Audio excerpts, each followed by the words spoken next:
The morning sun streamed through the tall windows of the Manhattan high-rise, where Amira Banks stood examining her reflection. At 28, she had already climbed higher in the luxury branding world than most people twice her age. Her dark skin glowed against the crisp white blouse she wore, and her braids were pulled back in a sleek professional style that still managed to look effortlessly fashionable. "Another day, another dollar," she said to herself, grabbing her designer handbag from the counter. It was a gift she'd bought herself when she landed the Visconti account, the first major victory that put her name on the map in the cutthroat world of luxury brand strategy. Her phone buzzed as she was heading out the door. It was a text from her boss, Catherine. "Big news waiting for you. Come straight to my office." Amira's heart skipped a beat. In her business, big news could mean anything from a new client to a sudden crisis. Either way, it meant she needed to move fast.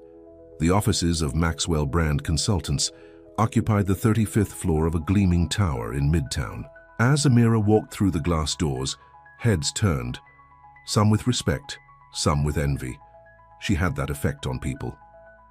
"Morning, Janelle," Amira said to the receptionist with a warm smile. Unlike some of her colleagues, Amira made a point of knowing everyone's name, from the cleaning staff to the CEO. Her mother had taught her that. "Ms. Banks, Ms. Catherine is waiting for you," Janelle replied, eyes wide with excitement. "And by the way, congratulations." Amira raised an eyebrow. "For what?" "Oh, I thought you knew already. Sorry, Miss Catherine should tell you herself." Now truly curious, Amira walked quickly to her boss's corner office and knocked on the open door. Catherine Maxwell, a silver-haired woman with sharp eyes and an even sharper business sense, looked up from her computer and broke into a rare smile. "There she is, the woman of the hour." Catherine stood up and, to Amira's surprise, gave her a quick hug. "Congratulations, my dear. The nominations for the Pinnacle Awards were just announced, and you're on the shortlist for Brand Strategist of the Year." Amira's mouth fell open. The Pinnacle Awards were the most prestigious recognition in their industry. Even being nominated was a career-defining achievement. "Are you serious?" Amira asked, her voice barely above a whisper. "Dead serious. The gala is in 3 weeks. Every major player in luxury marketing will be there." Catherine handed her a formal invitation with gold lettering. "This is your moment, Amira. The board is thrilled. This kind of recognition puts Maxwell on the map in a whole new way." Amira took the invitation with slightly trembling hands. After years of working twice as hard as everyone else, of proving herself over and over, here was validation that couldn't be ignored. "Thank you for believing in me," she said, emotion thick in her voice. "I didn't do anything except recognize talent when I saw it," Catherine replied. "Now we need to prepare. The gala is at the plaza. The invitation allows for a +1. I assume you'll be bringing someone impressive." A tiny knot formed in Amira's stomach. Her love life had taken a back seat to her career for the past few years. Her last relationship with James, an investment banker with charm to spare, had ended badly 6 months ago when he couldn't handle her success outshining his.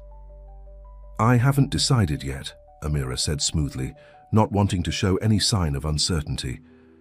"Well, choose wisely. This is as much about networking as it is celebration. Speaking of which," Catherine lowered her voice, "I heard James is now dating Victoria Chen." Amira managed to keep her expression neutral, but inside she felt a wave of irritation. Victoria Chen was the daughter of one of Maxwell's biggest investors. "Good for him," she said coolly. "They'll be at the gala. Her father wouldn't miss it, especially now that you're nominated." Catherine studied Amira's face. "Will that be a problem?" "Absolutely not," Amira replied with a confidence she didn't entirely feel. "My personal life has never interfered with my professional one." "That's why you're the best," Catherine nodded. "Now, go celebrate. Take the rest of the morning off. We'll have a strategy meeting about the Visconti presentation tomorrow." Back at her desk, Amira stared at the invitation. She should have been purely elated, but instead a knot of anxiety was growing in her chest. The thought of walking into that gala alone, with James and Victoria watching, made her stomach turn. It wasn't that she still had feelings for James, she didn't, but she refused to give him the satisfaction of thinking she was struggling without him. "Earth to Amira!" A voice broke through her thoughts. It was Zoe, her closest friend at the firm and a talented designer. "I heard the news. We're going out for lunch to celebrate, and I won't take no for an answer." 2 hours later, Amira and Zoe were seated at a trendy restaurant downtown, champagne glass SSEs in hand. "To the future winner of Brand Strategist of the Year," Zoe toasted, her red curls bouncing as she raised her glass. "Let's not get ahead of ourselves," Amira laughed. "Being nominated is already huge." "Please," Zoe rolled her eyes. "Everyone knows you're going to win. The Visconti campaign alone should seal the deal." Amira took a sip of her champagne, then sighed. "I just wish I felt as confident about the gala itself as I do about my work." "What do you mean?" "James will be there, with Victoria Chen." "Your ex and the investment princess?" "Ugh," Zoe made a face. "What a power-grabbing jerk. He couldn't handle dating someone more successful than him, so he latched onto Daddy's money instead." "Exactly. And the invitation specifically asks for a +1. I refuse to show up alone while he parades around with Victoria." "So bring someone. There must be someone you're interested in." Amira shook her head. "I've been so focused on work that dating has been the last thing on my mind, and I can't exactly find someone worthwhile in 3 weeks." Zoe took another sip of champagne, then her eyes lit up with a mischievous gleam. "Maybe you don't need to find someone worthwhile. Maybe you just need to find someone who looks worthwhile for one night." "What are you talking about?" "My cousin used this service for a charity event last year. It's called Elite Companions. Totally above board, not what you're thinking," Zoe added quickly, seeing Amira's expression. "They provide +1s for high-end events. Professional, discreet, no strings attached." "You mean like an escort service?" Amira asked incredulously. "More like event companions. No funny business unless you want it. These are smart, charming people who know how to navigate social events.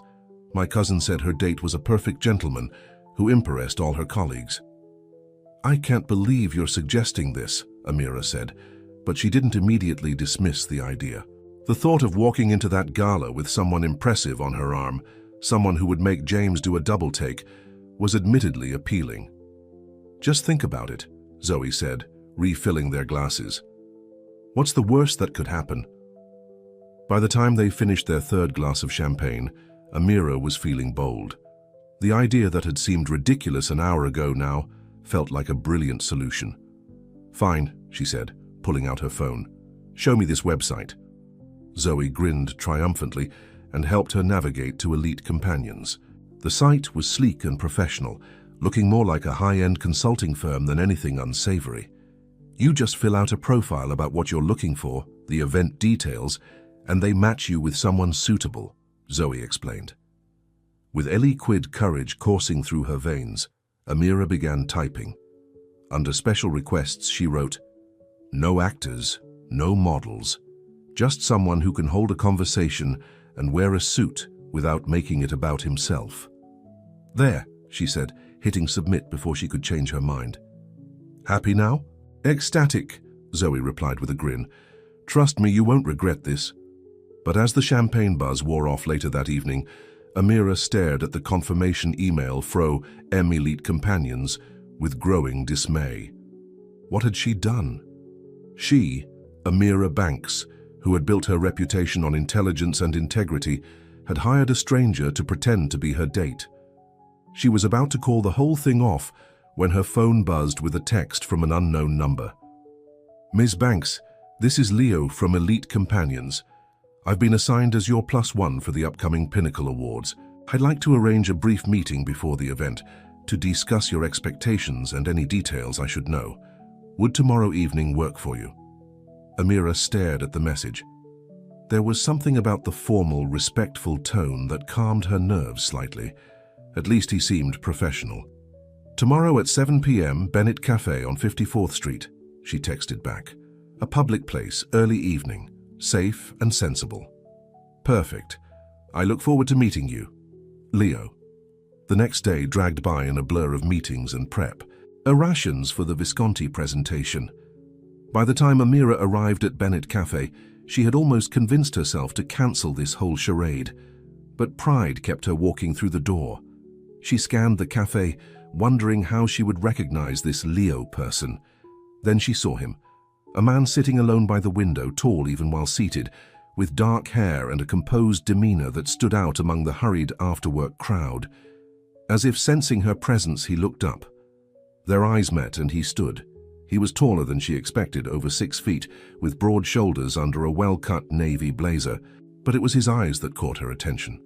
Grey-blue and somehow older than the rest of him, as if they had seen more of the world than his 30 or so years should allow. "Ms. Banks?" he asked in a crisp British accent that took her by surprise. "I'm Leo Hart." He extended his hand and Amira shook it, noting the firm grip and the warmth of his palm against hers. "Please, call me Amira," she said, sliding into the seat across from him. Up close, she could see that his features were strong but not model-esque, handsome in a real, approachable way that she found herself appreciating. "Amira," he repeated with a slight smile. "Thank you for meeting me. I always like to have a conversation before events. It makes the evening go more smoothly if we're not complete strangers." "I've never done anything like this before," she admitted, lowering her voice. "To be honest, I'm not entirely comfortable with it." "I understand," he said, his voice equally low. "Perhaps it helps to think of it as hiring a professional for a specific skill set, much like you would hire a translator for a foreign business meeting." The comparison made her feel marginally better. "And what exactly is your skill set, Mr. Hart?" "Leo, please," he said. "I provide seamless social companionship. I can discuss everything from current events to classical literature, dance without stepping on toes, and most importantly, make you feel comfortable and supported throughout the evening."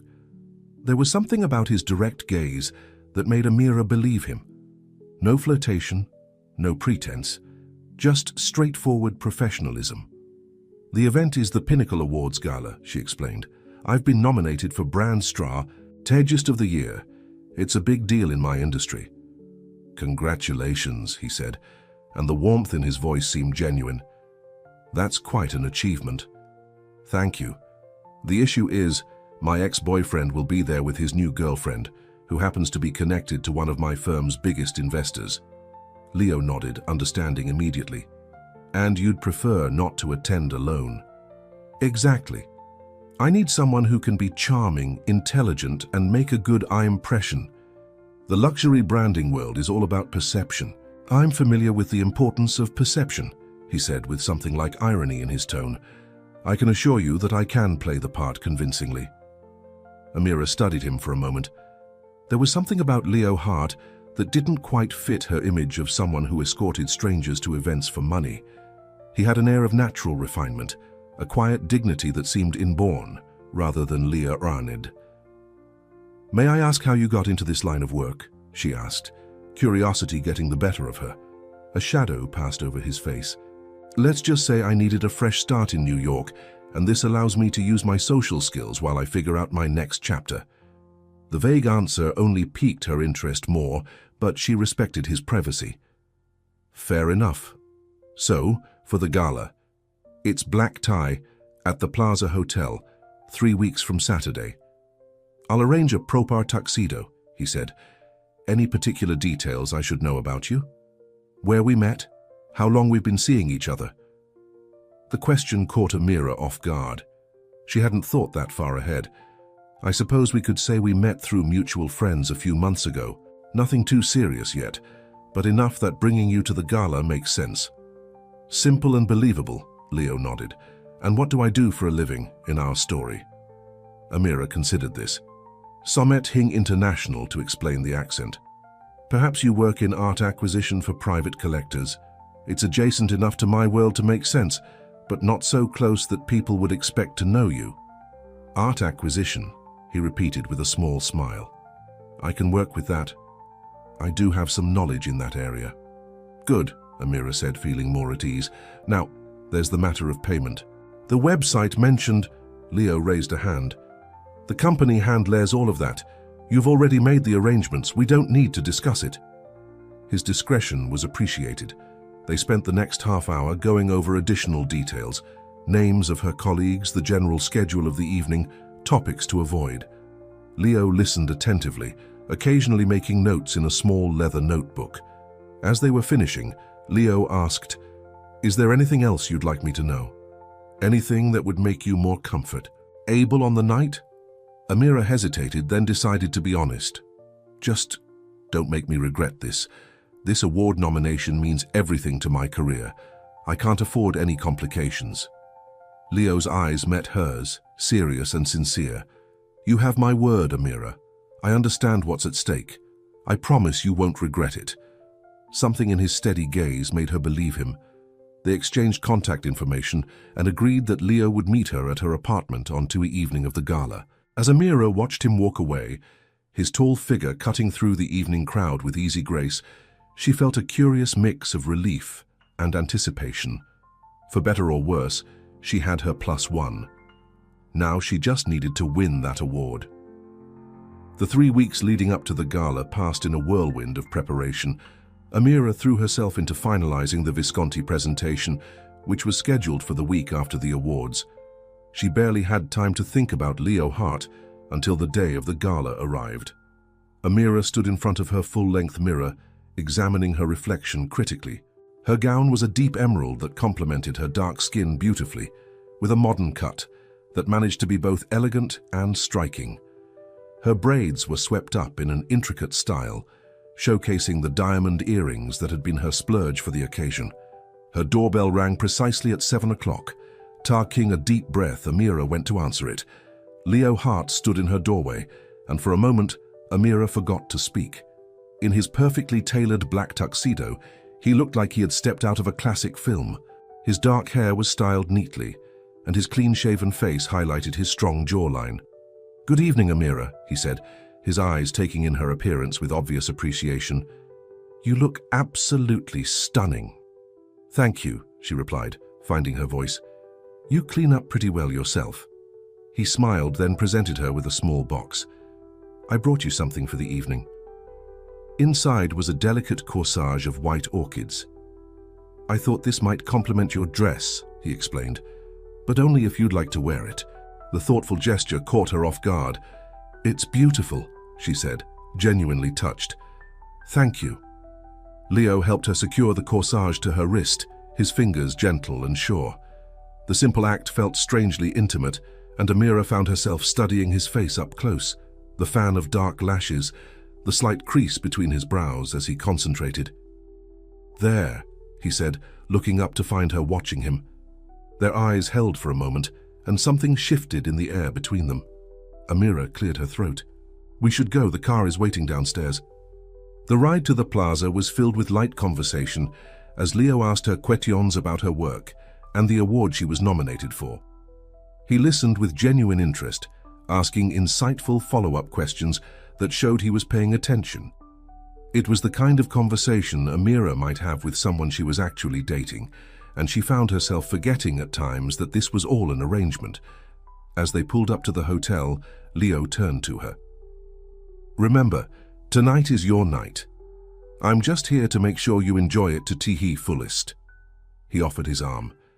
"Shall we?" Taking a deep breath, Amira placed her hand on his arm and stepped into the glittering world of the Pinnacle Awards Gala. The plaza's ballroom was transformed into a scene of elegant splendor. Crystal chandeliers cast a warm glow over the crowd of industry elites, all dressed in their finest. Amira felt the familiar mix of nerves and excitement she always experienced at major events, but tonight there was an added layer of tension. "Amira!" Catherine's voice cut through the noise as she approached, elegant in a silver gown. Her eyes moved to Leo with obvious curiosity. "You look marvelous, my dear." "Thank you, Catherine. This is Leo Hart," Amira said, making the introduction smoothly. "Leo, this is Catherine Maxwell, my boss and mentor." Leo took Catherine's offered hand with a warm smile. "It's a pleasure to meet you, Miss Maxwell. Amira speaks very highly of you." "All good things, I hope," Catherine replied, visibly charmed. "And how did you two meet? Amira's been quite mysterious about her personal life lately." Without missing a beat, Leo launched into their prepared story about mutual friends and art acquisition, his British accent adding an extra layer of sophistication to the tale. By the time he finished, Catherine was hanging on his every word. "Well, I'm delighted Amira has found someone who appreciates her brilliance," Catherine said. "Too many men are intimidated by successful women." "Only the insecure ones," Leo replied, giving Amira a look of such genuine admiration that she felt a flush creep up her neck. As they moved through the room, Amira introduced Leo to colleagues and clients. He was flawless, attentive without being clingy, charming without being overbearing, and most impressively, he seemed to remember every name and detail she had briefed him on. "You're good at this," she whispered to him during a brief moment alone. "I told you, making people feel comfortable is my specialty," he replied with a small smile. "Are you having a good time?"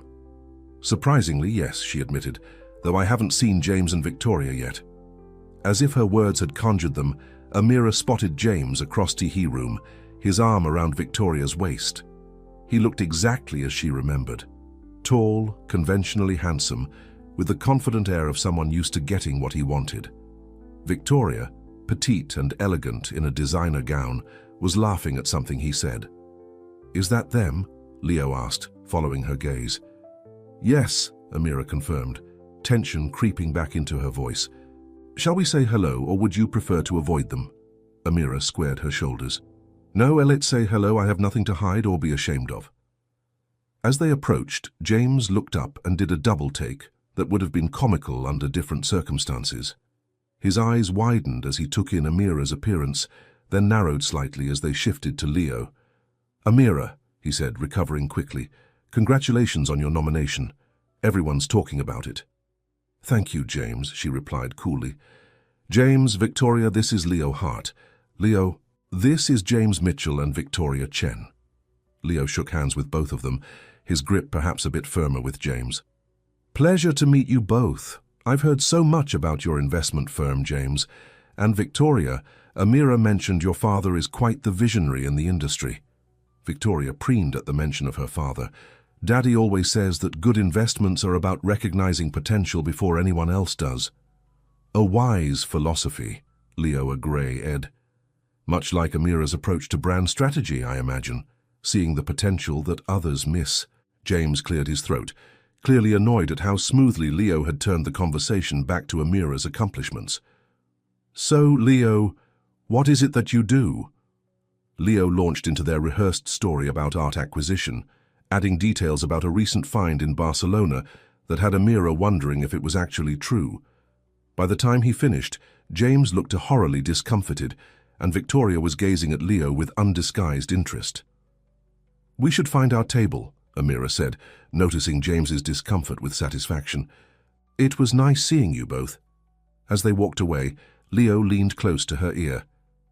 Was that suitably uncomfortable for him? Amira couldn't help but laugh. "Perfectly so. Did you see his face when you mentioned Barcelona? He's probably wondering if you make more money than he does." "Insecure men are so predictable," Leo said with a knowing smile that made Amira wonder about his own story again. The evening progressed like a dream. Dinner was served, speeches were made, and Amira found herself genuinely enjoying Leo's company. He was attentive without being obvious about it, refilling her water glass before she asked, offering quiet words of encouragement as the award announcements approached. Finally, it was time for the Brand Strategist of Teehee Year Award. Amira felt her heart hammering as the presenter opened the envelope, and the winner is Amira Banks for the Visconti rebrand campaign. The room erupted in applause. Amira sat frozen for a split second until she felt Leo's hand warm on her back. "You did it," he whispered, his eyes shining with what looked like genuine pride. "Go claim your trophy." In a daze, Amira made her way to the stage. Standing at the podium, looking out at the sea of faces, colleagues, competitors, James and Victoria and Leo, watching her with that steady gaze, she felt a surge of emotion. "Thank you," she began, her voice strong and clear. "This means more than I can express. I want to thank Catherine Maxwell for believing in me, my team for their tireless work, and everyone who supported me on this journey." Her eyes found Leo's in the crowd. "Success isn't just about individual achievement. It's about who stands beside you along the way. I'm grateful for everyone who's been part of mine." The rest of the evening passed in a blur of congratulations and champagne toasts. Leo remained by her side, the perfect supportive companion, making sure she had moments to shine while deftly handling anyone who tried to monopolize her time. It was after midnight when they finally left, Amira clutching her award and feeling lighter than she had in months. The night air was cool as they stepped outside, and Leo insisted on walking her home since her apartment was only a few blocks away. "You were incredible tonight," Amira said as they strolled along the quiet streets. "Worth every penny." "I'm glad I could help," Leo replied, "but tonight was about you. That award was well deserved from what I could gather. The Visconti campaign sounded revolutionary. It was a challenge," Amira admitted. Visconti had been using the same marketing approach for 50 years. Convincing them to embrace digital storytelling while maintaining their heritage appeal was like trying to teach an old dog new tricks. "Speaking of old dogs and new tricks," Leo said, "I was particularly impressed by how you handled the traditional auction houses during the Royal Collection sale." Amira stopped walking. "What did you say?" Leo continued for a step, before realizing she had stopped. He turned back, a look of Sion fusion crossing his face. "The Visconti Royal Collection auction," he said. "You mentioned it was a private event, invitation only." Amira's blood ran cold. "I never told you about that. That information was strictly confidential. How do you know about it?" Leo's expression changed, a flash of panic quickly masked by careful neutrality. "Perhaps you mentioned it during our meeting at the cafe." "No, I didn't," Amira said firmly. "That auction was never made public. Only a handful of people even know it happened." They stood facing each other on the empty sidewalk, the easy camaraderie of the evening evaporating in an instant. Amira felt a creeping sense of betrayal. Had he been investigating her? Was this some kind of corporate espionage? "Who are you really?" she demanded. "How do you know about that auction?" Leo ran a hand through his hair, a gesture of genuine distress that caught Amira by surprise. He looked around as if checking for eavesdroppers, then took a deep breath. "I know about the auction," he said, his voice so quiet she had to lean in to hear him, "because I grew up in that castle." Amira stared at him, uncomprehending. "What are you talking about?" Leo's eyes met hers, filled with a mixture of resignation and relief, as if he'd been carrying a weight that he was finally setting down. "My name isn't just Leo Hart," he said softly. "It's PR, Ince Leontius of Norwin, second son of King Frederick IV and Queen Eleonora." The world seemed to tilt beneath Amira's feet. She remembered the Visconti auction clearly now, priceless artifacts from the Norwin Royal Collection sold discreetly to fund the small European monarchy's modernization efforts. She had personally consulted on how to market the pieces without diminishing the royal family's prestige. "You're lying," she whispered, but even as she said it, pieces were falling into place.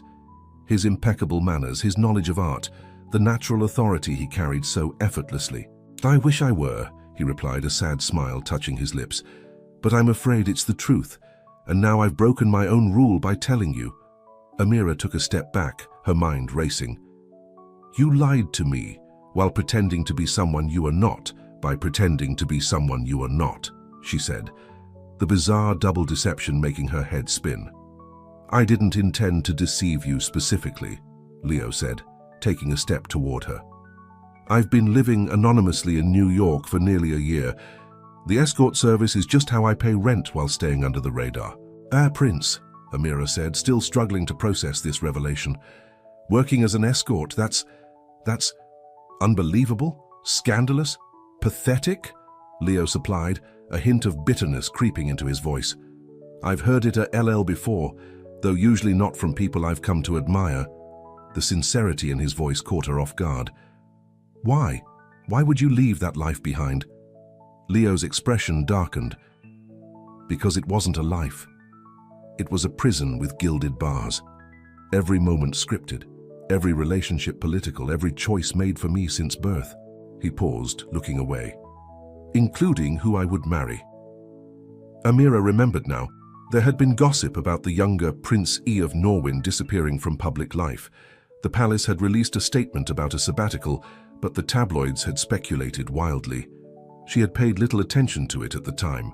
"So you just ran away from all of it?"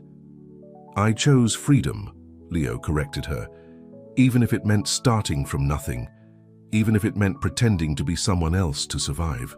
His eyes found hers again. "But tonight with you was the first time in months that I did, and feel like I was pretending."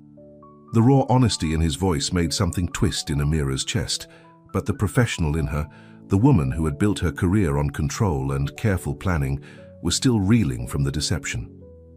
"I need to go home," she said, clutching her award tighter. "I can't. I need to think." Leo nodded, respecting her need for space. "I understand, but Amira—" He hesitated, then continued. "Please be discreet about what I've told you.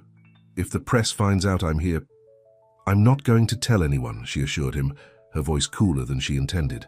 "Client confidentiality works both ways." Hurt flashed across his face at her businesslike tone, but he nodded. "Thank you, and congratulations again on your award. You truly deserve it." They walked the remaining distance to her building in silence. At her door, Leo bowed slightly, a gesture that now seemed less charming affectation and more ingrained habit. "Good night, Amira," he said softly. As she watched him walk away, his tall figure disappearing into the New York night, Amira was left with her award in one hand and a head full of questions. The perfect evening had transformed into something she couldn't have imagined, a fairy tale turned inside out, where the prince was in hiding and happily ever after seemed farther away than ever. Inside her apartment, Amira placed her award on the coffee table and sank onto her couch, still in her evening gown. Her phone buzzed with a text from Zoe. "How did it go with Mr. Elite Companion? Details tomorrow." Amira stared at the message, wondering how on earth she could explain what had just happened. A prince. She had accidentally hired a runaway prince, and despite her anger and confusion, she couldn't stop thinking about the look in his eyes when he'd said, "With you, I didn't feel like I was pretending." As the clock ticked past 2 a.m., Amira knew sleep would be impossible. Her orderly world had been turned upside down, and for the first time in her meticulously planned life, she had no idea what would happen next. Morning sunlight streamed through Amira's bedroom windows, waking her from a fitful sleep. For a moment, she forgot the events of the previous night. Then reality came rushing back. The award, the gala, Leo, Prince Leontius of Norwin. She groaned and pulled the pillow over her face. It sounded absurd even in her own mind. Had she dreamed the whole thing? Her phone buzzed insistently on the nightstand. 12 missed calls from Zoe, along with a flurry of text messages. "Call me! I need details about last night." "Was the escort guy good? Bad? Spill everything." Amira sighed and called her friend back. She needed to talk to someone, even if she couldn't tell the whole truth. "Finally," Zoe answered on the first ring. "I was about to send a search party. How was it? Did you win? How was the guy?" "Good morning to you too," Amira said, sitting up in bed. "Yes, I won the award." "I knew it, congratulations. But forget the award. Tell me about the guy. Leo, right? Was he worth the money?" Amira hesitated. "He was not what I expected." "Oh no. Was he terrible? Did he embarrass you?" "No, nothing like that. He was perfect, actu ally, too perfect." Amira twisted the edge of her bedsheet between her fingers. "The problem is, I think I might have connected with him." Zoe's squeal was loud enough to make Amira pull the phone away from her ear.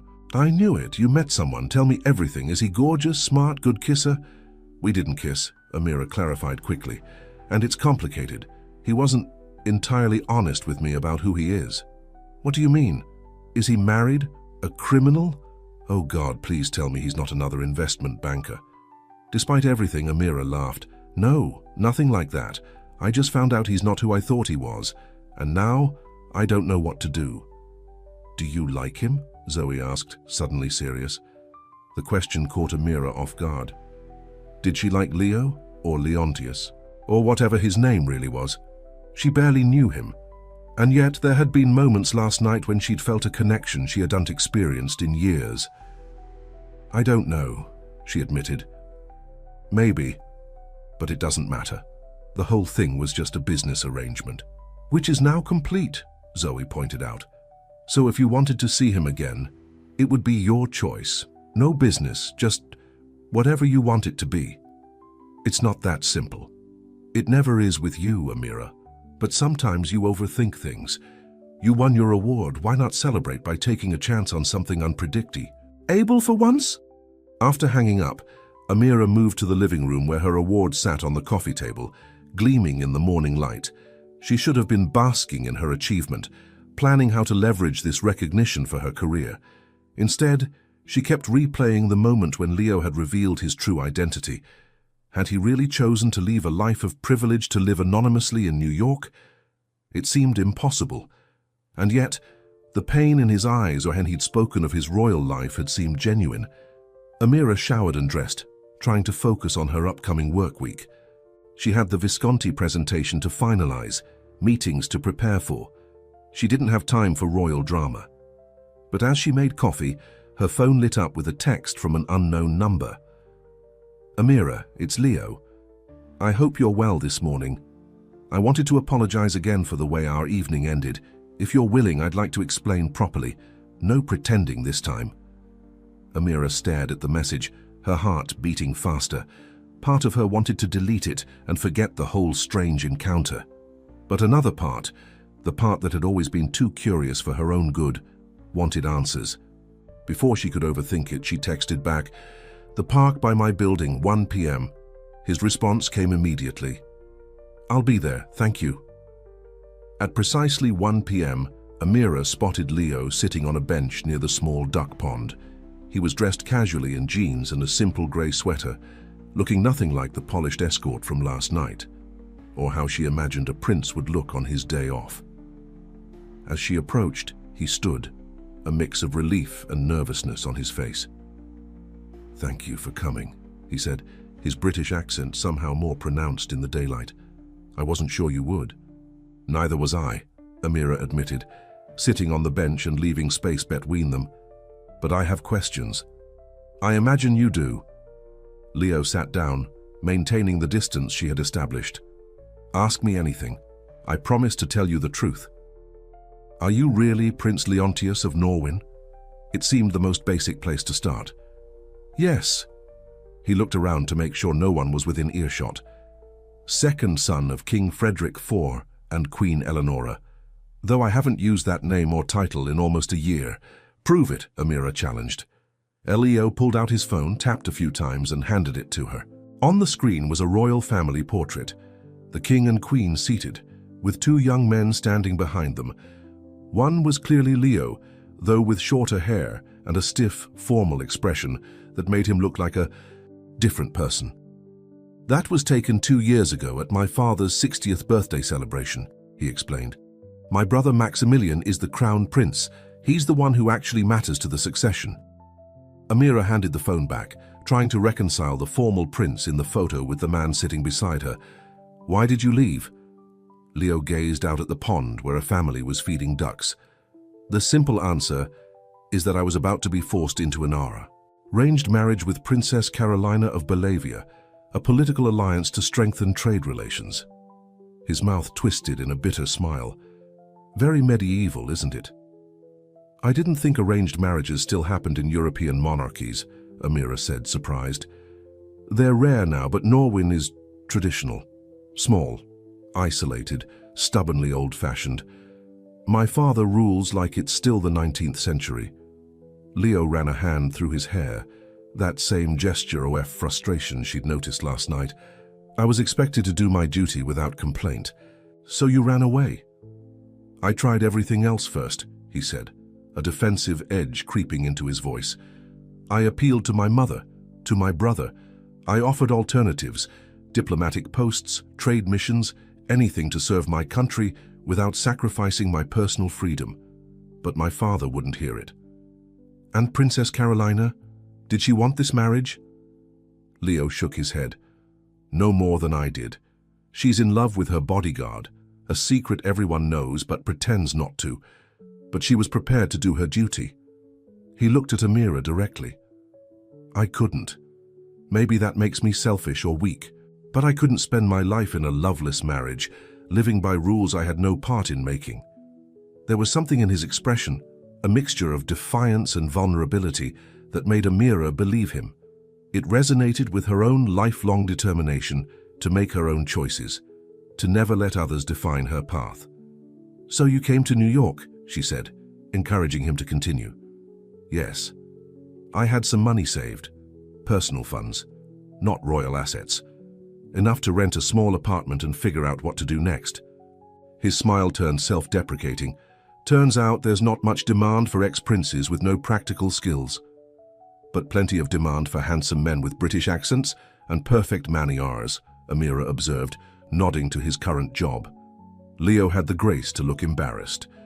"Elite companions found me at a charity event I'd attended with a distant cousin who lives in the city. They thought I had the right qualities for their clientele. The pay is good, the hours flexible, and most importantly, no one expects to see a prince working as an escort. It was the perfect cover. Until you slipped up and mentioned the royal auction," Amira pointed out. "Yes, that was careless of me." He looked genuinely contrite. "I've been so careful for months, but something about last night, about you, made me let my guard down." Amira felt a flutter in her chest at his words, but pushed it aside. "What happens now? Will you go back eventually?" "I don't know," Leo admitted. The palace released a statement saying, "I'm on a sabbatical," a diplomatic way of saying the spare heir is having a tantrum. "If I stay away much longer, the press will start asking more questions." And Princess Carolina? The engagement was never officially announced, so there's no public scandal, just private family disappointment. He sighed. "My father has given me until my 30th birthday to come to my senses. That's in 2 months. And if you don't go back, then I'll be cut off completely. No title, no access to family, no return to Norwin." The weight of this consequence W was evident in his voice. "I'll just be Leo Hart forever." "Is that what you want?" Amira asked softly. Leo was quiet for a long moment. "I want the freedom to choose my own path, my own partner." His eyes met hers briefly before looking away. "But I also love my country and my family, despite everything. It's not an easy choice." They sat in silence, watching the ducks glide across the water. Amira felt oddly connected to this man and his struggle between duty and self-determination. Hadn't she faced similar choices, albeit on a less royal scale? The pressure to follow a safe career path rather than take risks, the expectations of family, the judgment of peers. "Thank you for telling me the truth," she finally said. "Your secret is safe with me." Relief washed over his face. "Thank you. I know it's a lot to ask, especially after I wasn't honest with you from the beginning." "We were both playing roles last night," Amira acknowledged. "I was pretending to be someone with a perfect date, and you were pretending to be not a prince." A genuine smile lit up Leo's face. "When you put it that way, it sounds almost reasonable." Amira found herself smiling back, drawn to the warmth in his expression. Almost. They fell into an easier conversation after that, moving from the heavy revelations to more ordinary topics. Leo asked about her work, showing the same genuine interest he had the night before. Amira found herself explaining the challenges of her Visconti presentation, set for Wednesday. The old guard wants to maintain tradition, while the younger family members are pushing for innovation, she explained. "My job is to create a strategy that satisfies both." Balancing tradition and innovation, Leo mused. That's the central challenge of any institution trying to survive in the modern world, including monarchies. "I never thought of it that way, but you're right." Amira glanced at her watch, surprised to see they'd been talking for over an hour. "I should get going. I have work to prepare for tomorrow." "Of course." Leo stood when she did. "Thank you again for meeting me. It means more than you know to have someone who knows the truth." Amira hesitated, then made a decision. "Would you like to get coffee sometime this week? As regular people, not escort and client?" Hope brightened his eyes. "I'd like that very much." They exchanged real phone numbers, and Amira walked back to her apartment with a strange lightness in her step. The whole situation was bizarre. She had accidentally hired a runaway prince who was now becoming... what? A friend? Something more? Whatever it was, it felt like the beginning of something she hadn't expected, but couldn't quite resist exploring. Monday morning arrived with its usual flurry of activity at Maxwell Brand Consultants. Amira was greeted with congratulations from colleagues who had attended the gala or heard about her award. "There's our star," Catherine called as Amira passed her office. "Come in for a moment." Amira entered, prepared for a discussion about the Visconti presentation. Instead, Catherine handed her a fashion magazine opened to a society page. "You and your date made quite an impression," Catherine said with a knowing smile. Amira looked down at the page and felt her stomach drop. There was a photo of her and Leo at the gala, smiling at each other in a moment of clear connection. The caption read, "Rising brand strategist Amira Banks celebrates her Pinnacle Award with mysterious companion Leo Hart." "He's not so mysterious to you, I gather?" Catherine's tone was light, but her eyes were shrewd. "We've been seeing each other for a little while," Amira said, sticking to their cover story. "It's still new." "Well, he's certainly charming, and the two of you look good together." Catherine took the magazine back. "Just be careful with your heart, Amira. Men like that, polished, handsome, with that European sophistication, they can be complicated." "If only you knew," Amira thought. "I'll be careful," she promised. Now about the Visconti presentation. The rest of the day passed in a blur of meetings and preparation. It wasn't until late afternoon that Amira had a chance to check her personal email. Among the congratulatory messages about her award was one that made her freeze. From Victoria Chen. Subject: Coffee. "Amira, congratulations again on your award. Very well deserved. I was hoping we might meet for coffee this week. There's something I'd like to discuss with you regarding our mutual connections. Best, Victoria Chen." Amira read the email twice, trying to decipher its meaning. Mutual connections? Did she mean James? Or her father's investment in Maxwell? Either way, it was unusual for Victoria to reach out directly. After some consideration, Amira replied, agreeing to meet Wednesday after her Visconti presentation. Better to know what Victoria wanted than to wonder. That evening, as Amira was reviewing her presentation at home, her phone buzzed with a text from Leo. "Hope your day went well. Just wanted to say I enjoyed our conversation yesterday. Looking forward to that coffee." The simple message made her smile. She texted back, "Busy day but good. Coffee sounds perfect. Thursday afternoon." His reply came quickly. "Thursday it is. 3 p.m. at Bennett Cafe?" Amira confirmed, and then hesitated, finger hovering over the keyboard. After a moment she added, "I saw our picture in Lux magazine today." 3 dots appeared as Leo typed, disappeared, then appeared again. Finally, "I saw it too. I'm sorry. I should have been more careful. Are you worried?" "Not about the picture itself. But I'm meeting Victoria Chen for coffee on Wednesday. She said she wants to discuss mutual connections." This time his response was immediate. "That's concerning. Victoria's father has business interests across Europe, including Norway. It's possible she recognized me." Amira felt a chill. She hadn't considered that possibility. "What should I do?" "Let's not panic yet. Meet with her as planned. Find out what she knows. We'll talk after." Amira tried to focus on her presentation again, but her mind kept drifting to the complications that had entered her life since meeting Leo. A week ago, her biggest concern had been impressing the Visconti family and avoiding James at the gala. Now she was harboring a runaway prince's secret and possibly facing exposure from the daughter of one of her firm's biggest investors. Tuesday passed in a haze of final preparations.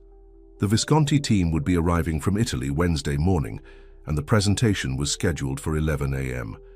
Amira stayed late at the office going over every detail until she was confident it was perfect. When she finally returned home, exhausted but satisfied with her work, she found a small package waiting at her door. Inside was a delicate silver bracelet with a small emerald chain, the same color as her gala dress, and a note that simply read, "For luck tomorrow, L. The thoughtful gesture touched her deeply. It was the kind of personal, meaningful gift that showed true attention rather than just expensive taste. She texted him a thank you and they exchanged a few more messages before she went to bed, her mind still full of princes and presentations and unexpected connections. Wednesday dawned bright and clear. Amira dressed carefully in her most professional suit, adding Leo's bracelet as a finishing touch. She arrived at the office early to make final preparations for the Visconti presentation. By 10:30, the conference room was ready. The older Visconti generation, Marco and his brother Paolo, arrived first, followed by Marco's daughter Isabella and her cousin Antonio, who represented the younger faction of the family business. "Ms. Banks," Marco Visconti greeted her formally, "we are eager to see what you have prepared." "I hope it will exceed your expectations, Mr. Visconti," Amira replied with confidence. The presentation was a masterpiece of diplomacy and innovation. Amira had created a strategy that honored the luxury brand's 150-year heritage while introducing digital elements that would appeal to younger consumers. The centerpiece was a limited edition collection that would feature classic Visconti designs, reimagined through collaborations with young artisans from the same Italian village where the company had begun. "This connects your past to your future," Amira explained as she showed mock-ups of the campaign. "It tells the story of Visconti as both timeless and evolving." She could see the impact her words were having. The older Viscontis nodded in appreciation of the respect shown to tradition, while Isabella and Antonio leaned forward, clearly excited by the fresh approach. "You have found the balance we have been seeking," Marco said when she finished. "You understand what Visconti means to all generations." The meeting concluded with handshakes all around and a clear approval of Amira's strategy. As the Viscontis departed for their next appointment, Catherine approached Amira with an approving smile. "Brilliant work," she said. "Marco Visconti doesn't impress easily, but you had him eating out of your hand." "Thank you," Amira replied, relief and pride washing over her. "It was a challenging brief, but I think we found the right approach." "More than right. It was inspired." Catherine checked her watch. "I have a lunch meeting, but we'll celebrate properly later this week." Alone in the conference room, Amira took a moment to savor her success. Between winning the Pinnacle Award and now securing the Visconti approval, her professional life was soaring to new heights. If only her personal life weren't becoming so complicated. She had just enough time to freshen up before her coffee meeting with Victoria. They had agreed to meet at an upscale cafe near the office, the kind of place where business connections often gathered to discuss matters away from conference rooms. Victoria was already there when Amira arrived, sitting at a corner table with 2 cups of coffee waiting. "I took the liberty of ordering for you," Victoria said as Amira sat down.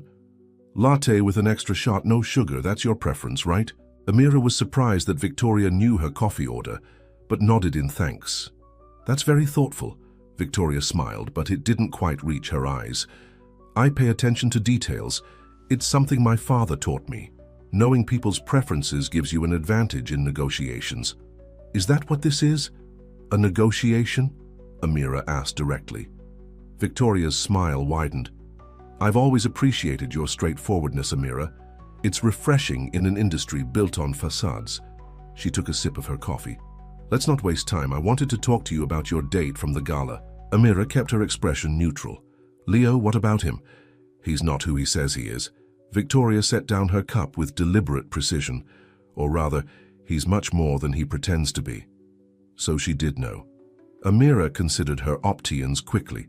Denial would be pointless if Victoria had evidence, but confirmation could be dangerous for Leo. "I'm not sure what you mean," Amira said carefully. Victoria reached into her purse and pulled out her phone.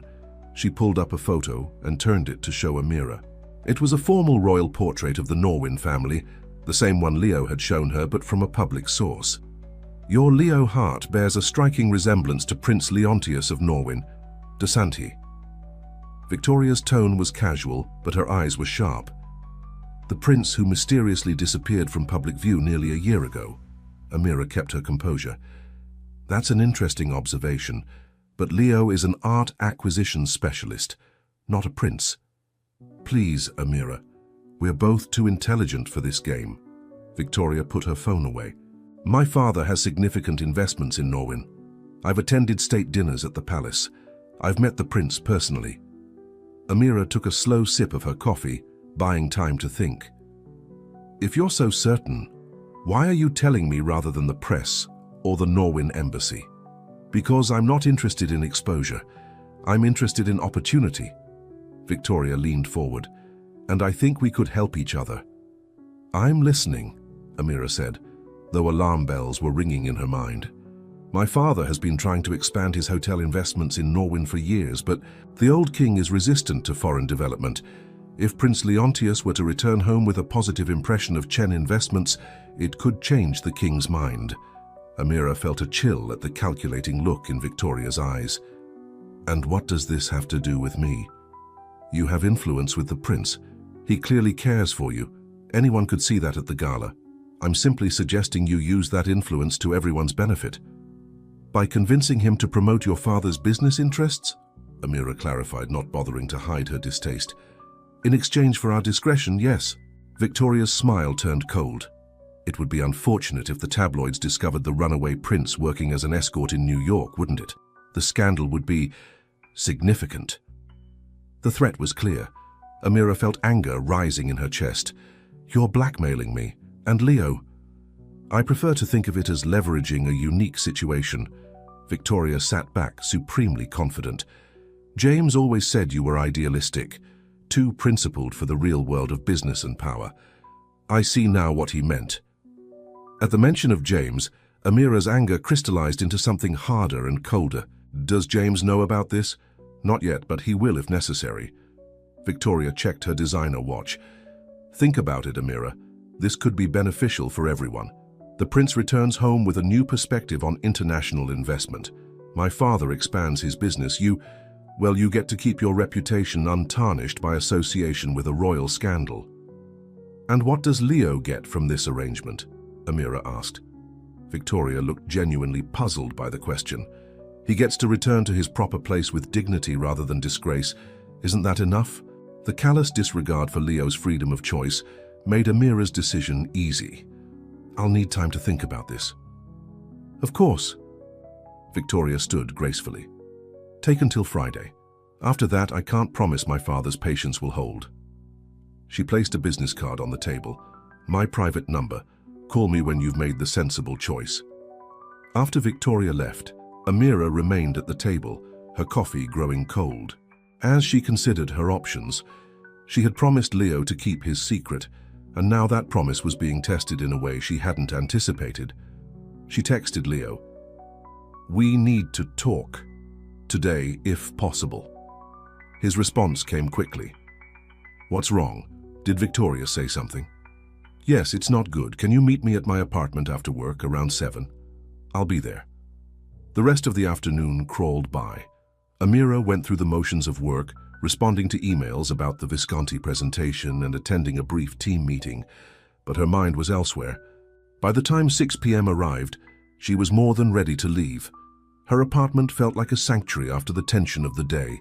She changed into comfortable clothes and was making tea when the doorbell rang at exactly 7 p.m. Leo stood in the hallway, concern etched on his face.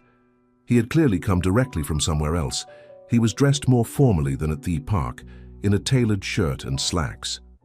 What happened? He asked as soon as she let him in. Amira led him to the living room and relayed her conversation with Victoria, watching his expression darken as she explained the blackmail attempt. I was afraid of something like this, he said when she finished. The Chens have been trying to get approval for a luxury resort in Norwin for years. My father has always blocked it, believing it would destroy the char actor of our coastal region. Victoria made it clear that if you don't help her father's business interests, she'll expose you to the tabloids. Amira handed him the tea she'd made. She gave me until Friday to convince you. Leo set the cup down untouched, running both hands through his hair in frustration. This is exactly what I left to escape. People seeing me as nothing but a tool for their own advancement. I'm so sorry, Leo. I promised to keep your secret, and now... This isn't your fault, he interrupted firmly. Victoria recognized me on her own. If anything, I should apologize for dragging you into this mess. You didn't drag me anywhere, Amira pointed out. I'm the one who hired you, remember? Despite the tension, that drew a small smile from him. True. Not your wisest business decision in retrospect. I don't know, Amira said thoughtfully. The gala was a success. I won my award. My ex was suitably jealous. By those metrics, it was money well spent. Leo's smile widened, a hint of the charm she'd first been drawn to breaking through his worry. When you put it that way, I provided excellent value for service. The moment of levity faded as they returned to the problem at hand. What do you want to do? Amira asked. This is your life, your secret. I'll support whatever decision you make. Leo was quiet for a long moment, his expression troubled. I have two options as I see it. I can give in to Victoria's blackmail, return to Norwin, and use whatever influence I have to promote her father's interests, betraying my own principles and my father's trust in the process. Or, Amira prompted, or I can refuse to be manipulated. Let Victoria do her worst. If my identity is exposed, I'll lose what little freedom I've built here, but at least I'll have kept my integrity. The weight of the choice was evident in his voice. Amira moved to sit beside him on the couch, close enough to offer support without crossing boundaries. Is there a third option? She asked. Something between complete surrender and total exposure? Leo looked at her with renewed interest. What are you thinking? I'm a brand strategist, Amira said, her mind beginning to work the problem from a different angle. My job is to shape perceptions, to control narratives. If Victoria is going to expose your story, maybe we can beat her to it, but tell it our way. Go public voluntarily? Leo looked skeptical. My father would see that as an even greater betrayal. Not necessarily. Amira warmed to her idea. What if instead of the scandalous story of a prince working as an escort, it became the story of a prince learning about the real world, a modern royal taking time to understand ordinary life before returning to better serve his country? Leo considered this. A sabbatical with purpose rather than a rebellion? Exactly. We control the narrative. We choose which parts of the story to highlight. Amira's mind was racing now. It's not even dishonest. You did leave to find freedom and authenticity. That's a story people could respect. My father might even see it as a sign of maturity rather than defiance, Leo admitted, a hint of hope entering his voice. But it would mean giving up my anonymity here. My job, my privacy, everything I've built over the past year. It would, Amira acknowledged. I won't pretend it's a perfect solution, but it might be better than letting Victoria force your hand. Leo stood and walked to the window, looking out at the New York skyline as dusk settled over the city. I came here to escape the constraints of royal life, he said quietly, to make my own choices, find my own path.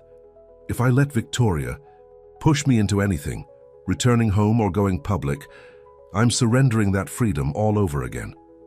Amira joined him at the window. Sometimes freedom isn't about doing whatever you want. It's about choosing which constraints you're willing to accept. Leo turned to look at her, something new in his gaze, a mix of admiration and growing affection that made Amira's heart beat faster. How did you get so wise? He asked softly. My mother, Amira replied with a small smile. She cleaned hotel rooms for 20 years to put me through college. She taught me that true freedom comes from making hard choices for the right reasons, not from avoiding choices altogether. Leo was quiet for a moment, studying her face as if seeing her in a new light. I need time to think, he finally said. This isn't just about me anymore. It affects my family, my country, son, and now you. Me? Amira asked, surprised. Yes, you. His voice softened. Whatever I decide, Victoria has connected us in her mind. If my identity becomes public, people will ask questions about how we met, why I was at the gala with you. Your professional reputation could be affected. The realization hadn't fully occurred to Amira until now. If the story broke that she had unknowingly hired a prince as an escort, it could become fodder for industry gossip. Not career-ending perhaps, but certainly uncomfortably. I can handle whatever comes, she said with more confidence than she felt. My work speaks for itself. Leo's hand moved as if to touch her face, then dropped back to his side. Oh, you're remarkable, Amira Banks. Most people would be running for the hills right now. I've never been most people, she replied with a small smile. For better or worse? Definitely for better, Leo said, and the warmth in his voice made something flutter in Amira's chest. They agreed that Leo would take a day to consider his options, and they would meet again on Friday, Victoria's deadline, to decide on a course of action. As he was leaving, Leo paused at the door. Thank you, he said simply, for keeping my secret, for helping me think through this, for everything. That's what friends do, Amira replied, though the word friends felt inadequate for the connection growing between them.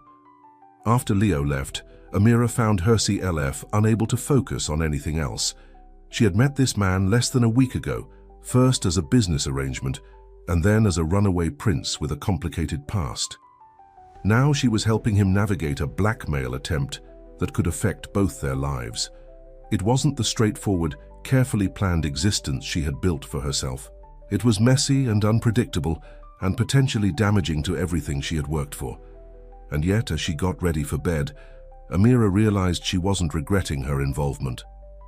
There was something about Leo, his struggle for authentic freedom, his honesty once the truth was out, the way he looked at her as if truly seeing her, that made the risk seem worthwhile. She fell asleep wondering what choice he would make and what it would mean for both of them. Thursday morning arrived with a text from Leo.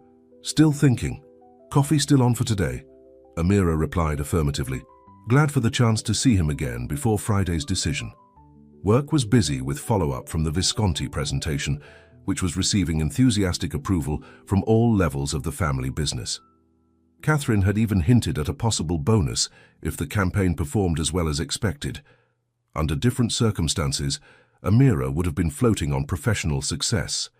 Instead, she found herself checking the time repeatedly, waiting for her 3 p.m. coffee with Leo. When she arrived at Bennett Cafe, Leo was already waiting, a cup of coffee prepared exactly how she liked it, sitting across from him. He looked tired, but managed a warm smile when he saw her. Congratulations on the Visconti approval, he said as she sat down. Catherine called it a home run. You spoke to Catherine? Amira asked, surprised. Leo looked sheepish. She called the escort service this morning, asking about me. Apparently she wanted to make sure I was suitable for her star employee. She what? Amira was mortified. I'm so sorry, that's completely inappropriate. It's fine, she was actually quite charming about it. Said she was just looking out for you. Leo's expression turned more serious. But it shows how connected we've become in people's minds. If Victoria follows through on her threat, it won't just be my secret that's exposed. Amira sipped her coffee, touched that he was considering the impact on her. Have you made a decision? Not entirely, Leo admitted, but I'm leaning toward taking control of the narrative as you suggested. Better to shape the story ourselves than let Victoria and her father use it as leverage. I think that's wise, Amira said, and for what it's worth, I believe you could turn this into something positive. A prince who chose to understand ordinary life rather than remain isolated in privilege. Leo reached across the table and took her hand, his touch sending warmth up her arm. There's nothing ordinary about the life I've found here, he said softly, especially the people I've met. The coffee shop around them faded into background noise as Amira felt the warmth of Leo's hand on hers. The simple touch carried meaning that words couldn't fully express. Trust, connection, possibility. I've never met anyone quite like you, Leo continued, his voice low and intimate. Someone who sees past titles and appearances to what matters. Amira felt a blush rising in her cheeks. I'm just being practical. It's what I do for a living. Find the truth behind the image. It's more than that. Leo's thumb traced a small circle on her palm. You could have walked away when you learned who I was. Most people would have. Before Amira could respond, her phone buzzed with a message from Catherine. Need you back at the office. Crisis with Visconti. I have to go, Amira said reluctantly, pulling her hand away. Something's happening with the Visconti account. Leo nodded in understanding. We'll talk tomorrow? Make our final decision about Victoria? Yes, My place at 7? At his nod, Amira gathered her things. And Leo, thank you for trusting me with all this. Thank you for being trustworthy, he replied with a smile that followed her all the way back to the office. Catherine was waiting in the conference room with a grim expression. We have a problem, she said without preamble. Marco Visconti just called. Someone approached them with a better offer for their rebranding campaign. What? Who? Amira asked, stunned. The Viscontis had seemed thrilled with her presentation just yesterday. Chen Investments, Catherine replied, watching Amira's face carefully. Specifically, Victoria Chen herself. Amira felt like she'd been doused with cold water. Victoria, but she's not even in branding. She works for her father's investment firm. Apparently she's branching out. Catherine pushed a tablet across the table. She sent this proposal directly to Isabella Visconti this morning. It undercuts our price by 20% and promises royal connections for their European marketing. Amira scrolled through the proposal with growing dread. It was clearly Rusheed, but hit all the key points of Amira's own strategy, with the added promise of potential royal endorsements. This can't be a coincidence, Catherine said, her shrewd eyes studying Amira. Victoria Chen has never shown interest in brand strategy before, and now suddenly she's poaching our biggest client with promises of royal connections, right after she saw you at the gala with your British boyfriend? Amira struggled to keep her expression neutral. What are you suggesting? I'm not suggesting anything, I'm asking directly. Does your Leo heart have connections to European royalty that Victoria Chen is trying to exploit? The question hung in the air between them. Amira knew she couldn't tell the full truth, but outright lying to Catherine felt wrong. Leo has connections in the European art world, she said carefully. He mentioned knowing some royal families through his work. Victoria may be exaggerating the extent of those connections. Catherine didn't look entirely convinced. Whatever the case, we need to counter this move immediately. The Viscontis haven't made a decision yet, but Isabella is pushing her father to consider Victoria's offer.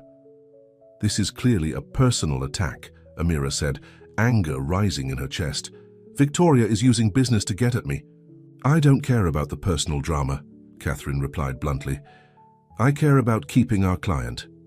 Fix this, Amira, whatever it takes. After Catherine left, Amira sat alone in the conference room, staring at Victoria's proposal. This wasn't just about Leo anymore. It was about her career, her firm, her professional reputation. Victoria had escalated from blackmail to direct sabotage. She texted Leo, Victoria made her move. She's trying to steal the Visconti account with promises of royal connections. We need to talk now. His response was immediate. Coming to your office. Text me the address. 45 minutes later, Amira was pacing in the small garden behind the Maxwell building when Leo arrived, slightly out of breath, as if he'd been running. What happened? He asked without preamble. Amira explained the situation quickly. She's not just threatening to expose you, she's actively using the possibility of royal connections to undermine my work. Leo's expression darkened with anger. She's gone too far. Using me to attack you crosses a line. What are we going to do? Amira asked. If I lose the Visconti account because of this, it could damage my standing at Maxwell permanently. Leo was quiet for a moment, a series of emotions crossing his face. Anger, resignation, and finally, determination. I think our decision has been made for us. We need to take control of this situation before Victoria does any more damage. You mean go public, on your terms? Yes, but more than that. Leo took both her hands in his. I need to speak to the Viscontis directly. Tell them the truth, or enough of it to counter Victoria's promises. Amira's eyes widened. You'd do that? Reveal yourself for a client account. Not for the account, Leo said softly. For you. The simple declaration made Amira's heart skip. Before she could respond, Leo continued. Can you arrange a meeting with the Viscontis? Tio Day if possible. Marco and Paolo are flying back to Italy tonight, Amira said, thinking quickly. But Isabella and Antonio are staying through the weekend. I could probably get them to meet us for dinner. Do it, Leo said firmly. Tell them you have a special consultant who can address their questions about European market connections. Amira made the call immediately. Isabella, curious about the mysterious consultant, agreed to meet them at 8 p.m. at an upscale Italian restaurant in Midtown. I should tell Catherine, Amira said after confirming the dinner. She needs to know I'm handling this. Tell her you're bringing in a specialist to counter Victoria's claims, Leo suggested, but maybe don't mention royal revelations just yet. Catherine was skeptical, but gave her approval for the dinner meeting. Whatever you're planning, it better work. The Viscontis are too important to lose. Amira spent the rest of the afternoon preparing materials to reinforce her original proposal, while Leo went home to change into something more formal for the evening. Wear the emerald dress from the gala, he texted later. If we're going to make an impression, let's make it count. At 7:30, Amira met Leo outside the restaurant. He was impeccably dressed in a tailored navy suit that somehow made him look even more regal than his tuxedo had. When he saw her in the Emirate, old dress, his eyes lit up with appreciation. Perfect, he said, offering his arm. Ready to save your account and reveal a royal secret in one evening. As ready as I'll ever be, Amira replied, taking a deep breath. Are you sure about this? Once you tell the Viscontis who you are, there's no going back. Leo's expression turned serious. I've been hiding long enough, and I won't let Victoria use me as a weapon against you. Inside, Isabella and Antonio Visconti were already seated at a private table in the back of the restaurant. Isabella, stylish and sharp-eyed in her mid-30s, stood to greet them with European double-cheek kisses. Amira, thank you for arranging this, and this must be your special consultant. Her eyes assessed Leo with obvious interest. Isabella Antonio, this is Leo Hart, Amira introduced. He has unique insights into European luxury markets that I wanted you to hear directly. They ordered wine and appetizers, making small talk about New York and the differences between American and Italian business cultures. Isabella was charming but direct. So, Mr. Hart, she said after their first course arrived, Amira says you have special knowledge that might interest us. I'm curious, especially since we received another proposal this morning making some intriguing promises about royal connections. Leo set down his wineglass and glanced at Amira, who gave him a small nod of encouragement. Ms. Visconti, Mr. Visconti, he began, his accent seeming more pronounced than usual. What I'm about to tell you must remain confidential for the moment. It will explain why you should be skeptical of the promises made in the competing proposal. Isabella and Antonio exchanged intrigued looks. We're listening, Antonio said. Leo took a deep breath. My full name is Prince Leontius Frederick William Hart of Norwin. I am the second son of King Frederick IV and Queen Eleonora. The Viscontis stared at him in shock. Antonio recovered first. You're joking. In response, Leo pulled out his phone and showed them the same royal family portrait he had shown Amira. I've been living privately in New York for the past year, taking time away from royal duties to gain perspective. Isabella studied the photo, then Leo's face, her eyes widening in recognition. It is you. I thought you looked familiar at the gala. My father attended a state dinner in Norwin-le-Saint-Year. He mentioned the younger prince was absent. On a sabbatical, according to the official statement, Leo confirmed. The reality is a bit more complicated. And you're working with Amira, with Maxwell? Antonio asked, clearly struggling to process this revelation. I believe in Amira's vision for your brand, Leo said simply. The proposal you received this morning from Victoria Chen is attempting to leverage royal connections she does not actually have. She recognized me at the gala and is now trying to use that information for her own gain. Isabella's business instincts visibly kicked in, so Victoria Chen has no actual royal connections to offer us. None whatsoever, Leo confirmed. In fact, her father's development proposals have been repeatedly rejected by the Norwin Royal Council due to environmental concerns. Antonio looked impressed.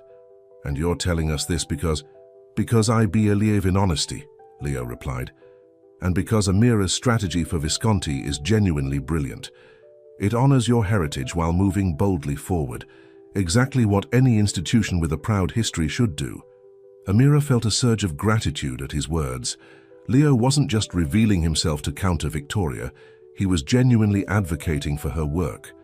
Isabella studied them both for a long moment. This is unexpected. A real prince sitting here in a New York restaurant, endorsing our rebranding strategy. A slow smile spread across her face. How deliciously dramatic. To be clear, Amira interjected, Leo's identity wasn't part of my original proposal because I respect his privacy. Maxwell's strategy stands on its own merits. Of course, Isabella nodded, but you must admit, this adds an interesting dimension. My father would be fascinated. She turned to Leo. May I ask why you chose to reveal yourself to us? Leo's eyes met Amira's briefly before he answered. Because Victoria Chen was attempting to use my identity to damage Amira professionally. I couldn't allow that. The simple, protective statement hung in the air, charged with emotion that even the business-minded Viscontis couldn't miss. Antonio raised his wineglass. To honesty and loyalty, rare qualities in both business and personal relationships. They continued their dinner, the conversation turning to the genuine connections that could benefit Visconti. Leo offered insights into European luxury markets based on his actual experience, while Amira outlined additional details of her strategy. By dessert, Isabella was visibly won over. I'll call my father tonight.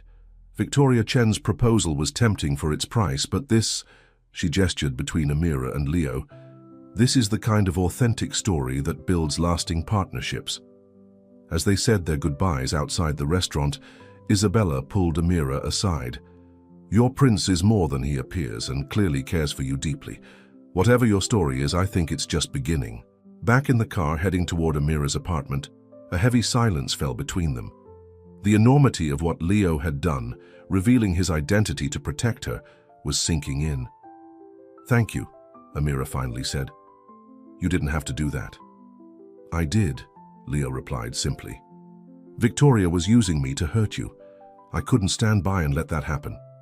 What happens now? With your identity, I mean. Leo gazed out the window at the city lights.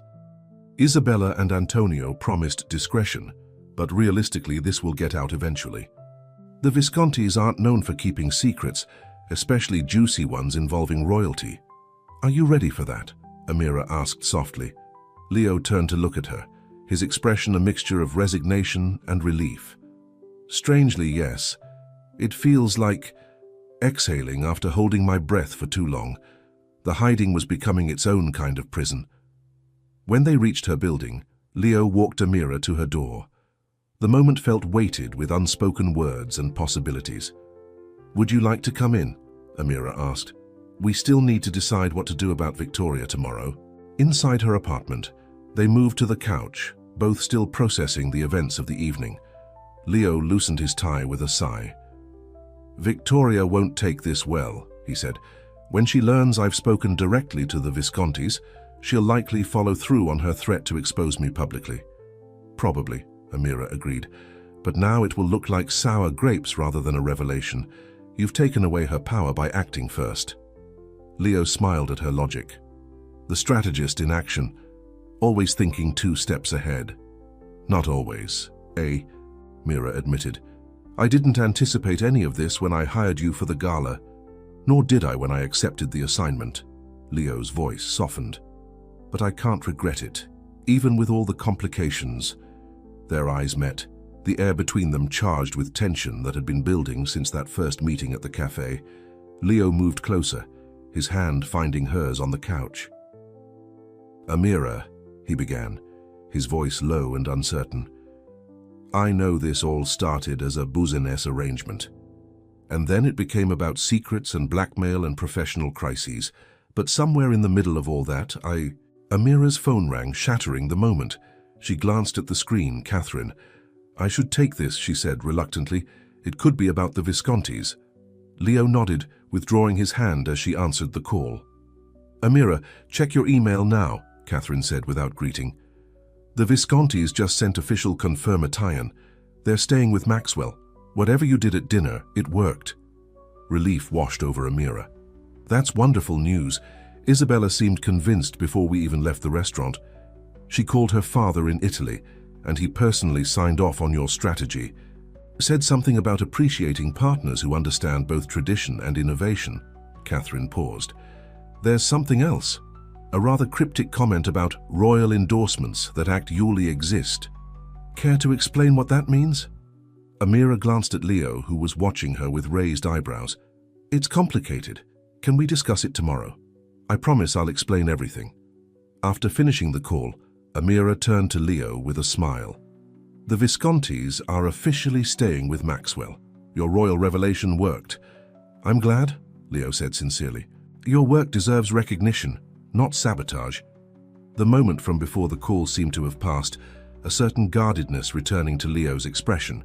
He stood, straightening his jacket. It's getting late. I should go and let you celebrate your victory. Amira felt a pang of disappointment but nodded. We still need to decide what to do about Victoria's Friday deadline.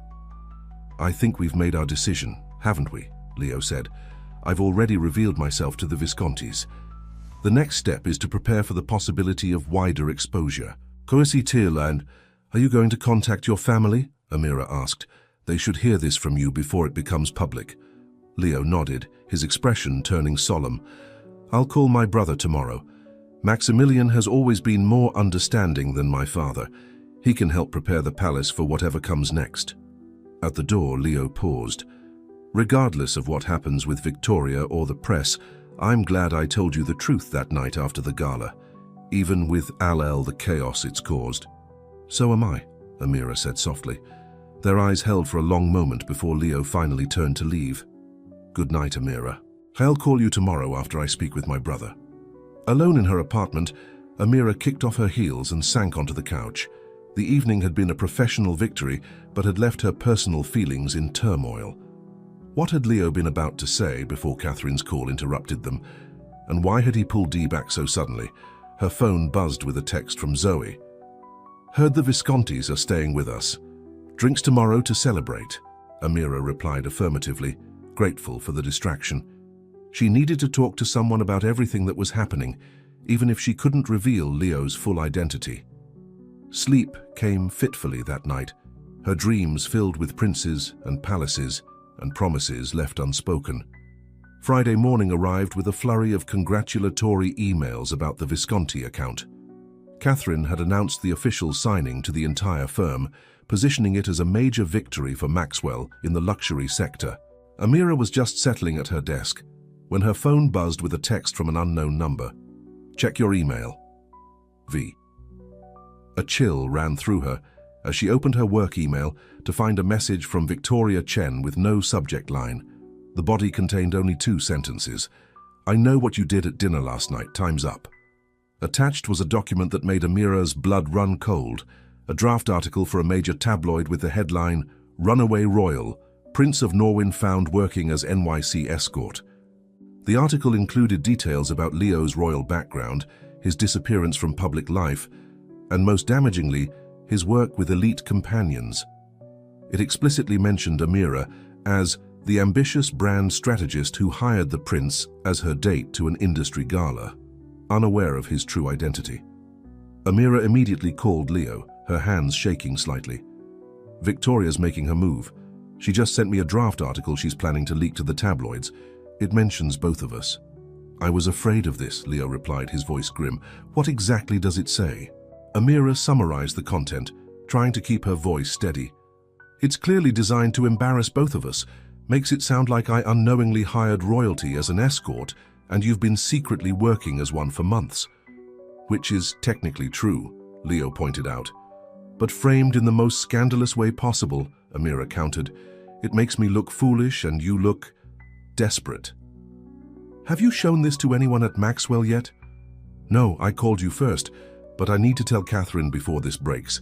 She deserves to hear it from me, especially after the Visconti situation. I agree, Leo said, and I need to call my brother immediately. I was planning to do it this afternoon, but we don't have that luxury anymore. They agreed to meet for lunch after handling their respective calls. Amira took a deep breath and headed to Catherine's office, bracing herself for a difficult conversation. Catherine was on the phone when Amira knocked, but waved her in with a smile that quickly faded as she noted Amira's expression. "I'll call you back," Catherine said to whoever was on the line. "What's wrong? Please don't tell me the Viscontis have changed their minds." "It's not about the Viscontis," Amira said, closing the door behind her. "It's about Leo Hart." Catherine's eyebrows rose. "Your boyfriend? What about him?" "He's not actually my boyfriend," Amira began, then realized there was no easy way to explain this. "And his name isn't just Leo Hart. He's Prince Leontius of Norwin." Catherine stared at her for a long moment, then let out a startled laugh. "I'm sorry, what did you just say?" "Leo is Prince Leontius of Norwin," Amira repeated. "He's been living anonymously in New York for the past year. That's what Isabella Visconti was referring to about royal endorsements that actually exist. Leo revealed his identity to the Viscontis last night to counter Victoria's false promises." Catherine's expression cycled through disbelief, shock, and finally a calculating interest. "You're serious? Your date to the gala is an actual European prince?" "Yes, but there's more." Amira handed Catherine her phone with Victoria's email displayed.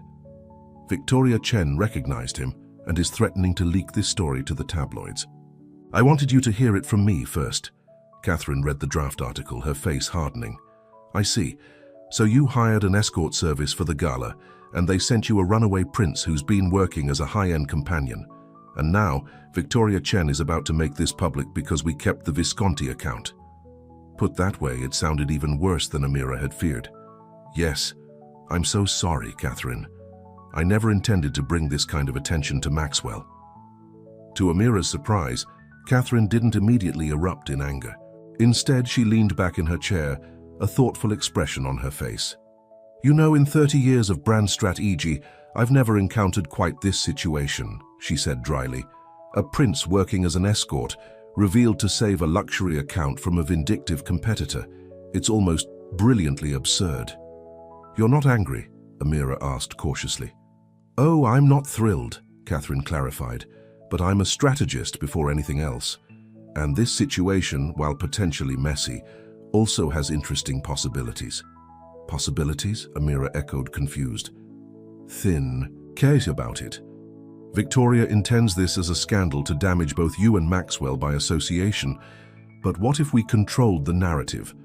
What if, instead of a tawdry tabloid exposé, this became an inspiring story of a modern prince connecting with ordinary life, of authentic relationships forming in unexpected places?"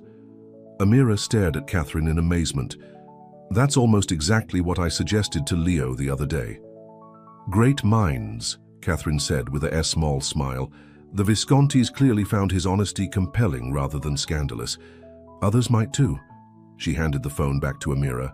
"This will require careful handling, but it doesn't have to be the disaster Victoria intends." Relief washed over Amira. "Thank you for understanding. I was so worried this would damage the firm." "Maxwell has weathered worse," Catherine said dismissively.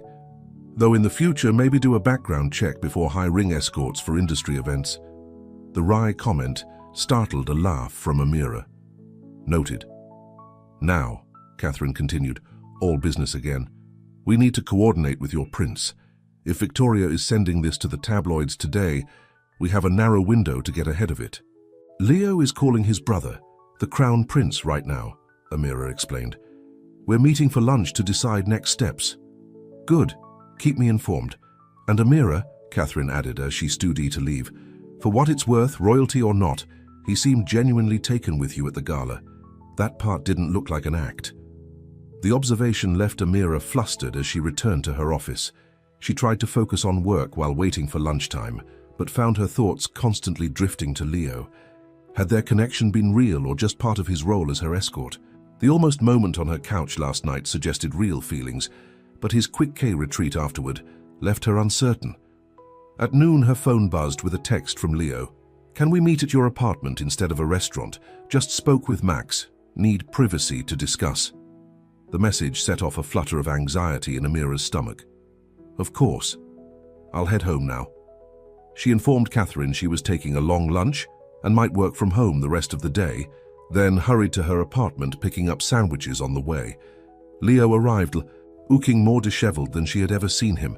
his hair mussed as if he'd been running his hands through it repeatedly. The composed prince was nowhere to be seen. "That bad?" Amira asked as she let him in. "Worse," Leo replied grimly, pacing her living room.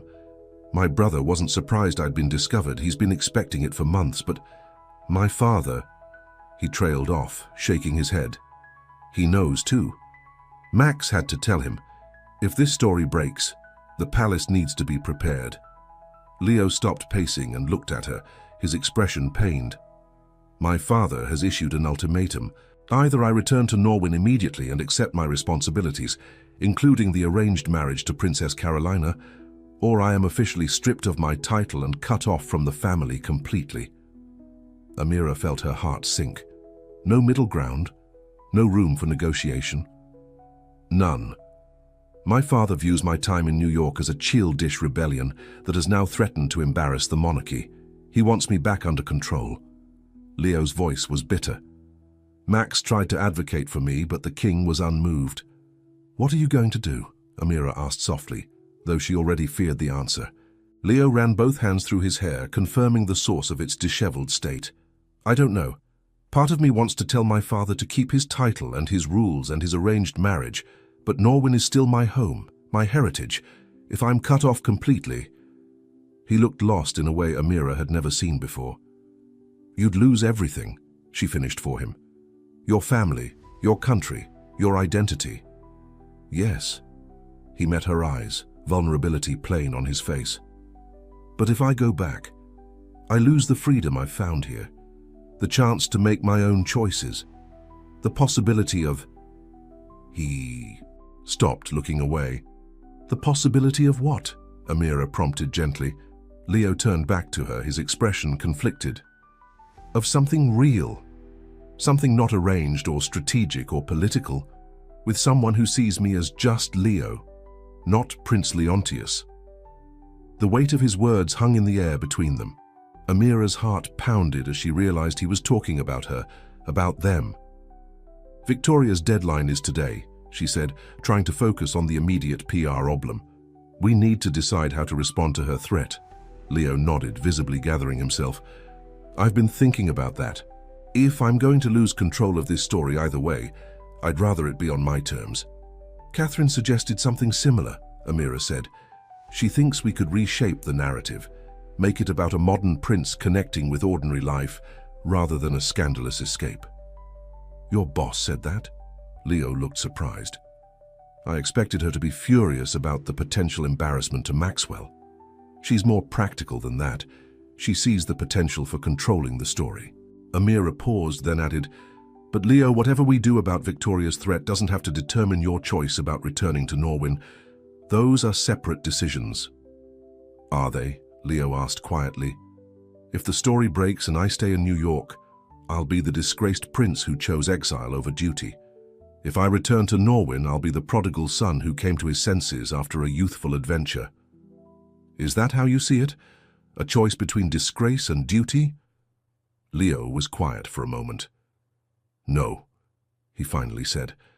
"I see it as a choice between a life dictated by others and a life I choose for myself, even if the latter comes with significant losses." Their lunch sat forgotten on the counter as they discussed options for handling Victoria's threat. They agreed that reaching out to a reputable journalist to tell Leo's story properly would be better than letting Victoria's tabloid version be the first to break.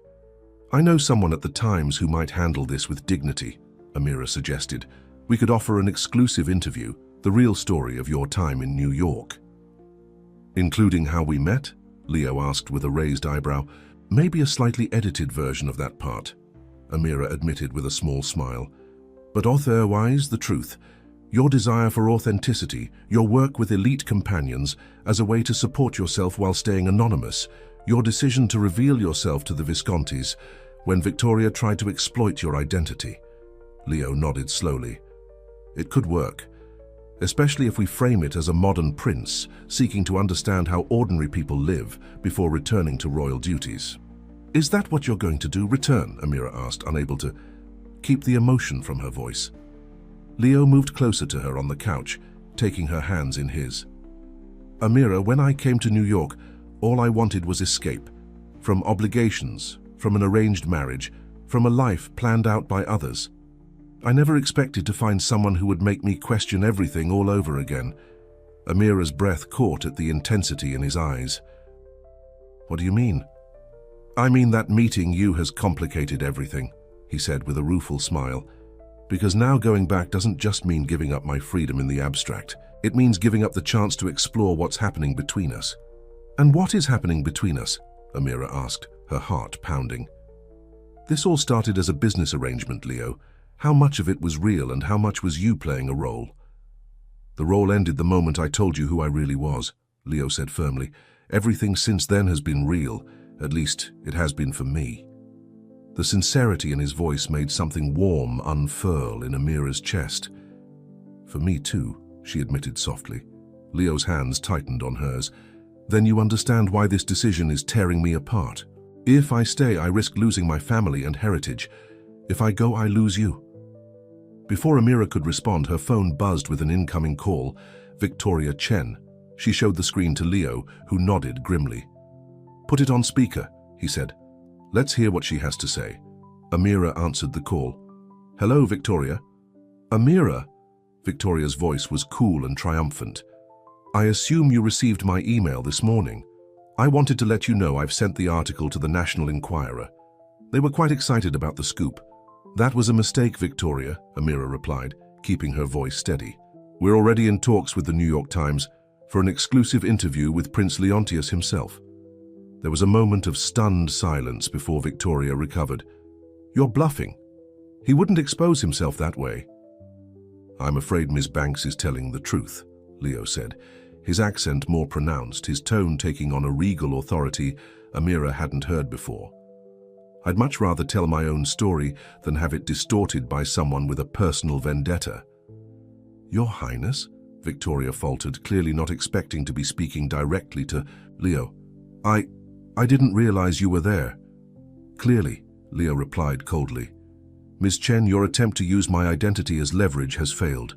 The Viscontis have already signed with Maxwell after I personally spoke with them last night. And now, thanks to your actions, I'll be going public with my story, including how you attempted to blackmail both Ms. Banks and myself. That's not... I never... Victoria sputtered. Goodbye, Victoria, Amira said firmly, and ended the call. They looked at each other for a moment, then both burst into laughter, the release of tension after days of stress. Did you see how quickly she changed her tone when she realized who she was talking to? Amira asked, wiping tears of laughter from her eyes. Some habits die hard, Leo said, his own laughter subsiding. People have been deferring to my title since I was born. It's part of what I was trying to escape. Their brief moment of levity faded as reality settled back in. We should contact the Times, Amira said. Get ahead of whatever the Enquirer publishes. Leo nodded, but his expression had turned distant. Yes, and I need to make some decisions. My father expects an answer by tomorrow morning. The weight of his impending choice hung in the air between them. Amira wanted to beg him to stay, to choose her and the connection growing between them. But she couldn't ask him to give UP his family, his heritage, his very identity for a relationship that was still so new. Whatever you decide, she said instead, I understand. This isn't a simple choice. Leo's eyes searched hers, looking for something. Permission, perhaps, or understanding. I need some time to think, he said finally, to be sure I'm making this decision for the right reasons, not just reacting to Victoria's threats or my father's ultimatum. Of course, Amira said, trying to hide her disappointment. Take the time you need. He stood to leave, but paused at the door. I'll call the Times contact you mentioned. Set up the interview for tomorrow. Whatever I decide about Norwin, controlling this story is still the right move. After he left, Amira sat alone in her apartment, the untouched sandwiches still on the counter. In less than a week, her life had transformed from orderly and predictable to chaotic and uncertain. He had hired an escort, discovered a prince, faced blackmail, saved a major account, and possibly found something she hadn't even known she was looking for. A connection that felt more genuine than anything she had experienced before. And now she might lose it all just as quickly. Her phone buzzed with a text from Leo. Interview set for 10 a.m. tomorrow. They're sending their best. Amira stared at Leo's text message, her finger hovering over the reply button. What could she possibly say? Good luck deciding whether to give up your royal life.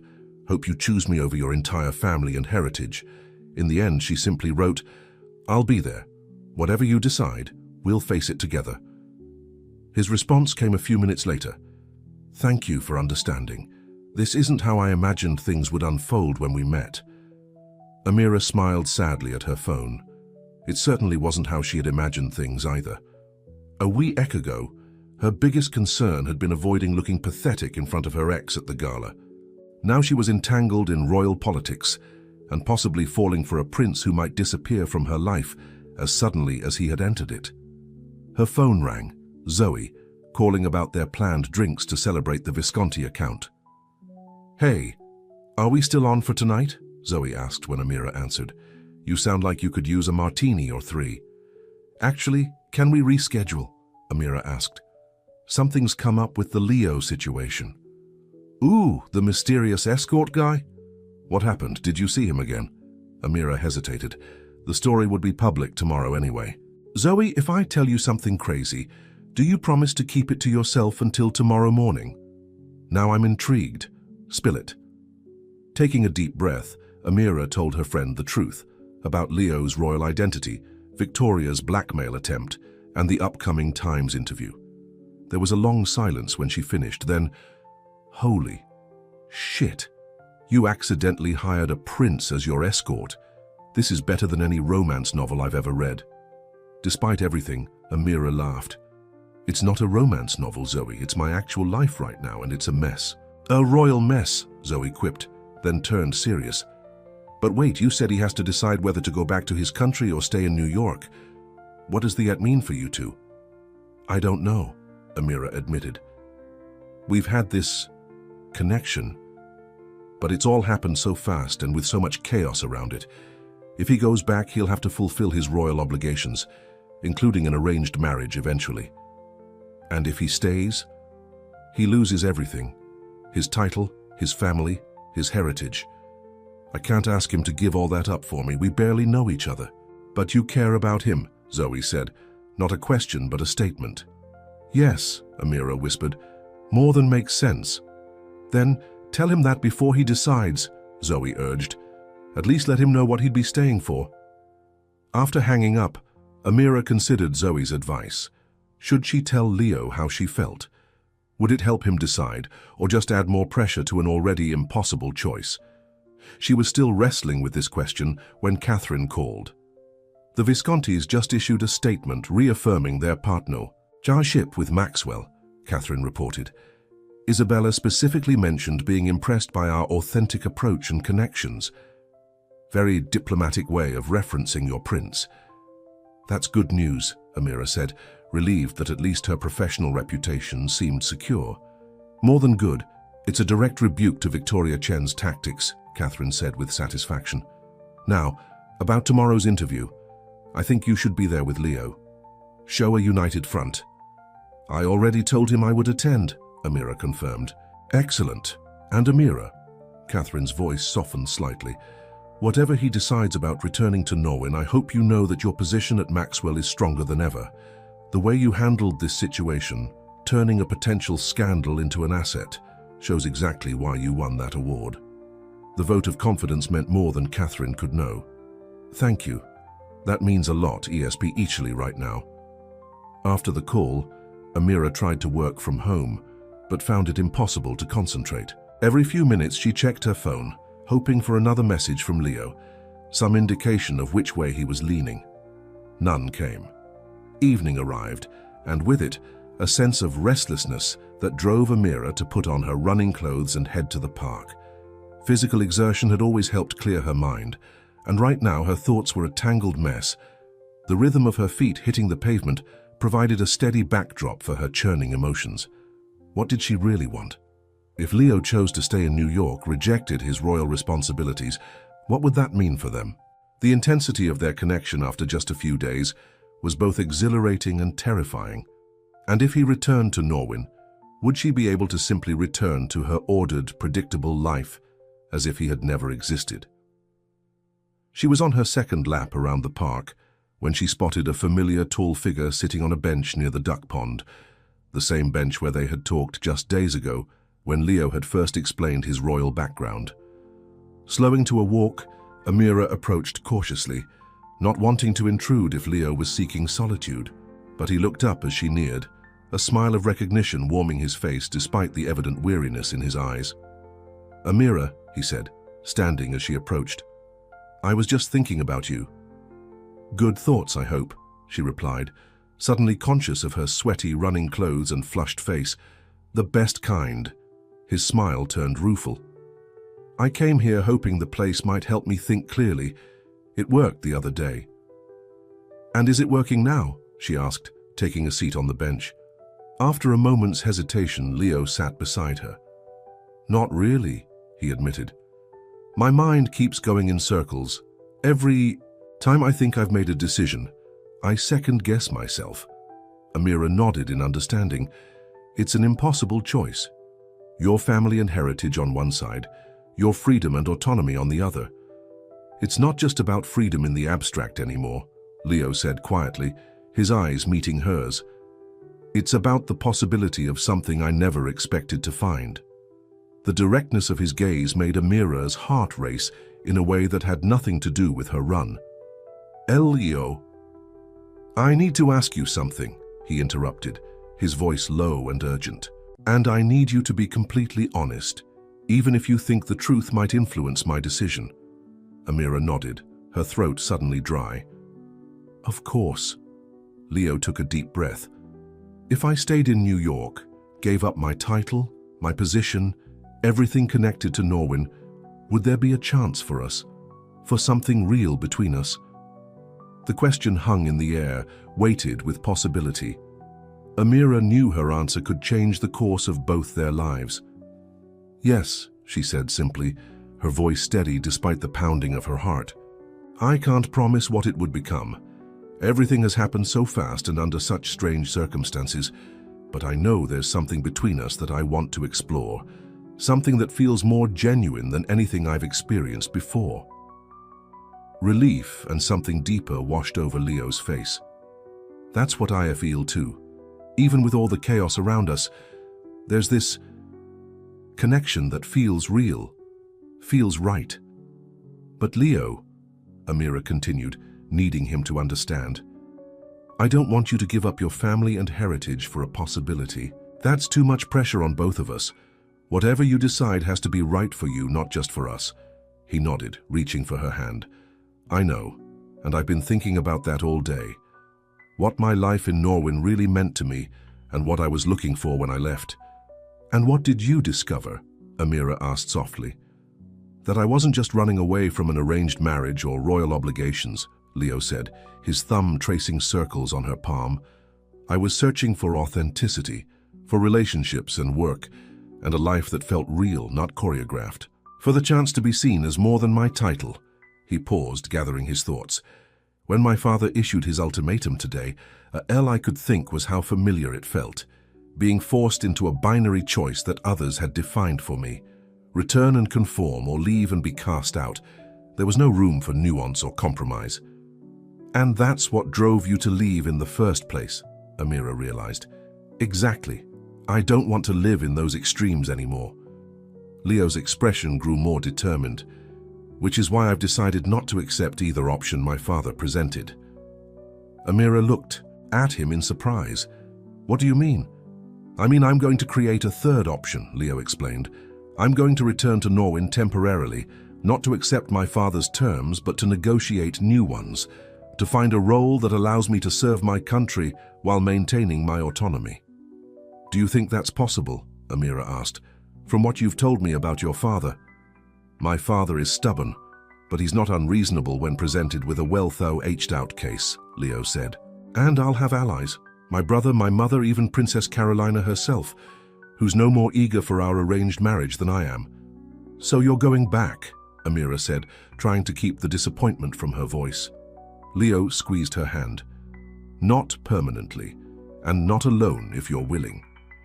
Amira stared at him. "What are you saying?" I'm saying I want you to come with me, Leo said, a hint of nervousness entering his voice. In out immediately. You have your career, your life here. But perhaps in a few weeks once I've had a chance to establish my position. Come to Norwin, see my home, meet my family. Help me show my father that there are more ways to honor tradition than clinging to outdated arrangements. The invitation was so unexpected that Amira found herself speechless.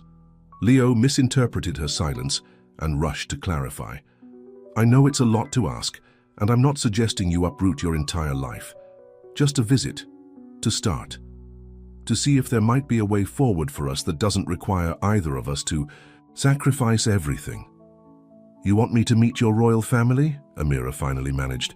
The king and queen of Norwin. A smile tugged at Leo's lips.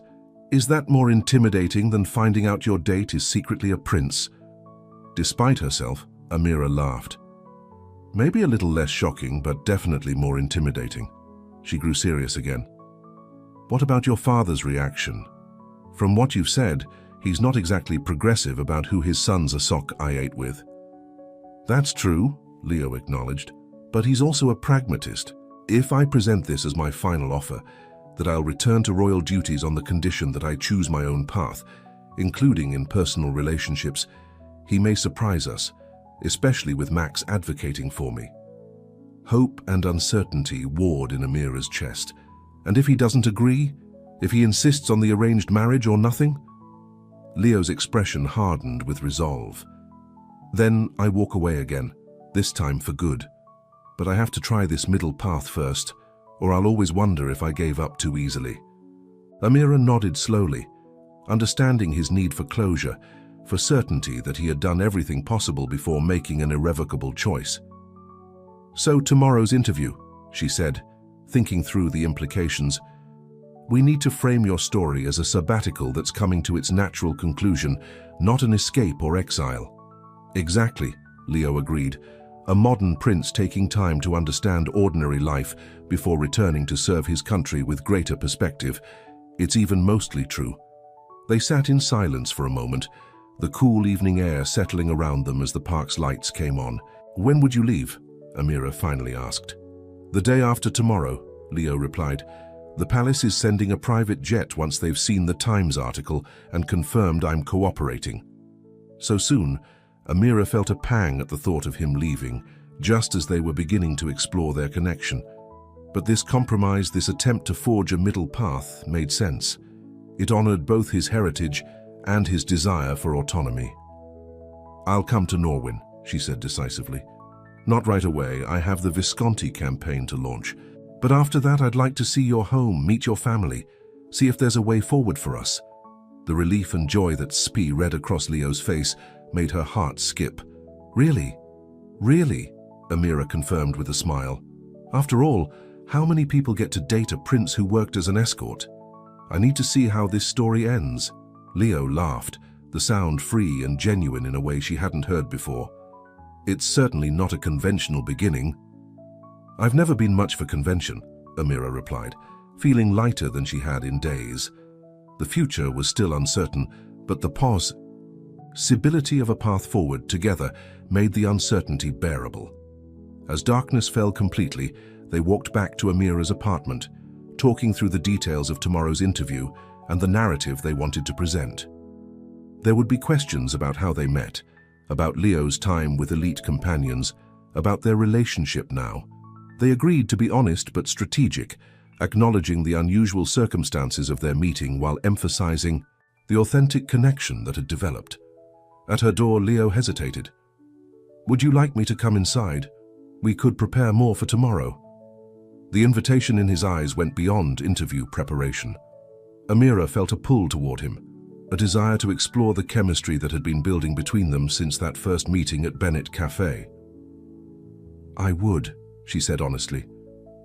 But I think we should wait. There's already so much happening, so much emotion involved. I want us to be sure about where we're going before we take that step. Leo nodded, respect and admiration in his gaze. You're right. As always. He raised her hand to his lips in a gesture that somehow managed to be both formal and deeply intimate. Until tomorrow, then. The next morning dawned bright and clear. Amira dressed carefully for the interview, choosing a professional but approachable outfit, a sage green blazer over a simple cream blouse and tailored pants. The emerald bracelet Leo had given her added a personal touch. Leo arrived at her apartment at 9:30, looking every inch the modern prince in a tailored suit that balanced formality with contemporary style. His hair was neatly combed, his posture straight but not stiff. The anxiety of the past days had been replaced by a calm determination that Amira found reassuring. "Ready for this?" she asked, as they headed to the car that would take them to the Times office. "As ready as I'll ever be," Leo replied. "It helps having you by my side." The Times had arranged for the interview to take place in a private meeting room. Emily Chen, no relation to Victoria, they were assured, was a respected journalist known for her thoughtful profiles of public figures. She greeted them with professional warmth, explaining that the interview would be published online that afternoon and in the Sunday print edition. "Let's start at the beginning," Emily suggested once they were settled. "Prince Leontius, why did you leave Norwin and royal life behind nearly a year ago?" Leo answered with practiced candor, explaining his desire to experience life beyond palace walls, to gain perspective that would make him a better representative of his country. "It wasn't about rejecting my heritage," he emphasized. "It was about understanding the world more fully before coming. Committing to a lifetime of service." Emily turned to Amira. "And Ms. Banks, how did you two meet? The circumstances are unusual, to say the least." Amira took a deep breath. "We met through an arrangement that, on the surface, might seem purely transactional. I needed a +1 for an industry gala, and Leo was working as an event companion to support himself during his time in New York." "You didn't know he was royalty?" Emily asked, her pen poised over her notebook. "Not until after the gala," Amira confirmed. "It came as quite a shock." "An understatement," Leo added with a small smile. "But once that truth was out between us, something authentic began to develop, something neither of us expected." The interview continued for nearly 2 hours, covering Leo's experiences living anonymously in New York, his work with elite companions, and the recent situation with Victoria Chen, though they were careful not to frame it explicitly as blackmail. "So you're returning to Norwin?" Emily clarified toward the end. "Does this mean resuming all your royal duties, as if this sabbatical never happened?" "Not exactly," Leo replied. "My time in New York has changed me. I'm returning with new perspectives on how a modern monarchy can function in today's world. My father and I will be discussing my future role, one that I hope will allow me to serve Norwin while incorporating the valuable insights I've gained." Emily's gaze shifted between them. "And what about your relationship? Ms. Banks has a successful career here in New York. Prince Leontius, you'll be returning to royal duties in Norwin. Where does that leave you as a couple?" They exchanged a glance, having anticipated this question. "We're exploring possibilities," Amira answered. "What began in unusual circumstances has become something we both value deeply.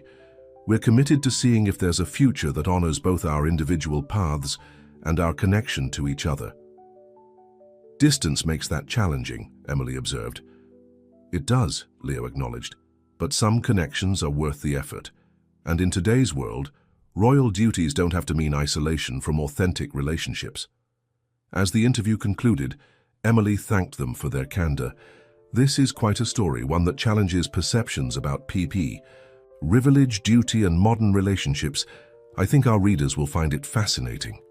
Outside the Times building, Amira and Leo paused on the sidewalk. "That went as well as it could have," Leo said. "Emily seemed fair-minded. I think she'll present our story accurately." "I hope so," Amira replied. "The narrative we establish now will shape everything that follows, both for your return to Norwin and for us." Leo took her hand, unconcerned about who might see. "Speaking of us, I'd like to spend my last day in New York with you, if you can take the day off tomorrow." The thought of having one uninterrupted day together before Leo's departure made Amira's heart lift. "I'll call Catherine. After everything that's happened, I think I've earned a personal day." Catherine agreed immediately, telling Amira to take as much time as she needed. "Just be prepared for some extra attention once the article breaks," she warned. "Dating a prince tends to raise one's profile." They decided to spend the evening at Leo's apartment, ordering takeout and avoiding public places where they might be recognized once the Times published their story online. His place was smaller than Amira had expected, a modest one-bedroom in a pre-war building, furnished simply but with evident taste. A few art books and classical music scores were the only hints of his aristocratic background. "It's not much," Leo said, watching her take in his living space. "But it's the first place that's ever been truly mine. Not the palace, not a royal residence, not a space designed and maintained by others." "I like it," Amira said honestly. "It feels like you." They spent the evening talking about everything and nothing: favorite books, childhood memories, professional challenges. The shadow of Leo's impending departure gave their conversation a bittersweet quality, but also an intensity, a desire to know as much about each other as possible in the limited time they had. The Times article went live at 7 p.m. They read it together on Amira's phone, relieved to find that Emily had presented their story largely as they had hoped, focusing on Leo's quest for perspective rather than scandal, and portraying their relationship as unexpected but genuine. "Royal romance blooms from unlikely beginning," the headline read, accompanied by a photo of them from the gala, looking at each other with evident connection.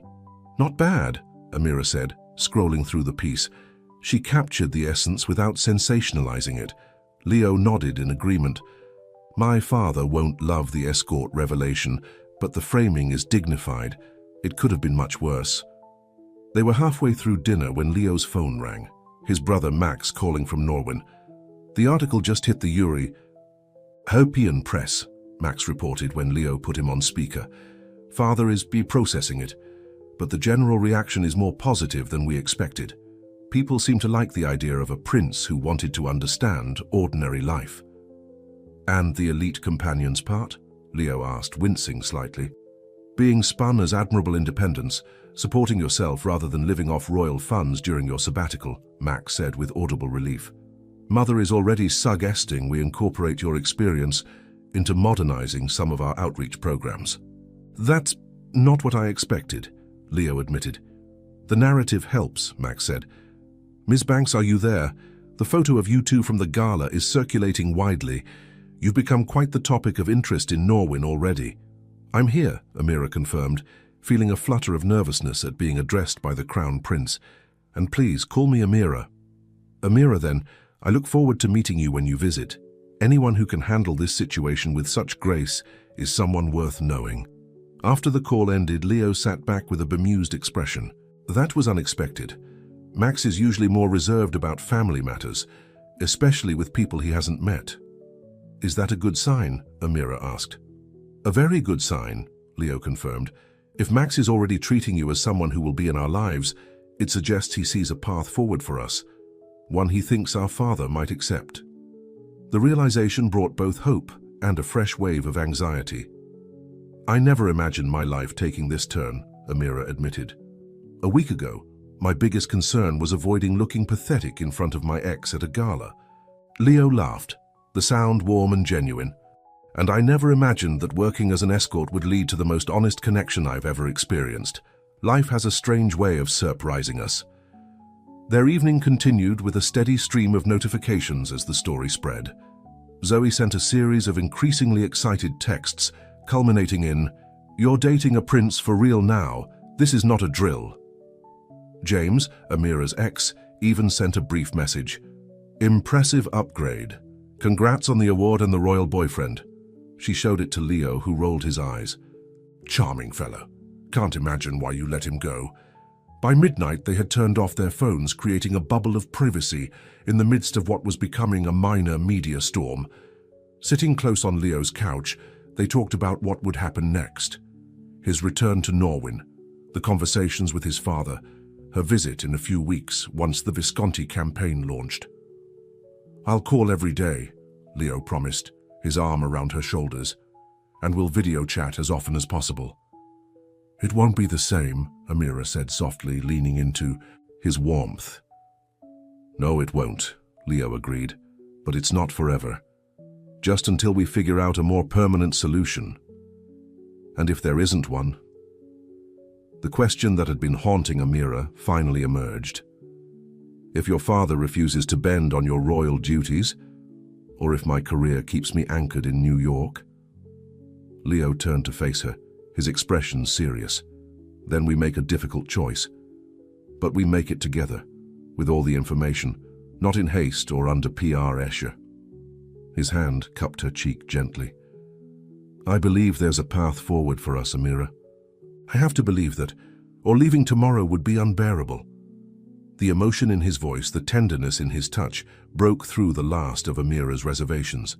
She leaned forward, closing the small distance between them, and kissed him. The contact was electric, a culmination of the connection that had been building between them since that first meeting. Leo responded immediately, his arms drawing her closer, the kiss deepening with a hunger that matched her own. When they finally broke apart, both slightly breathless, Leo rested his forehead against hers. I've been wanting to do that since the gala, he admitted, his voice husky.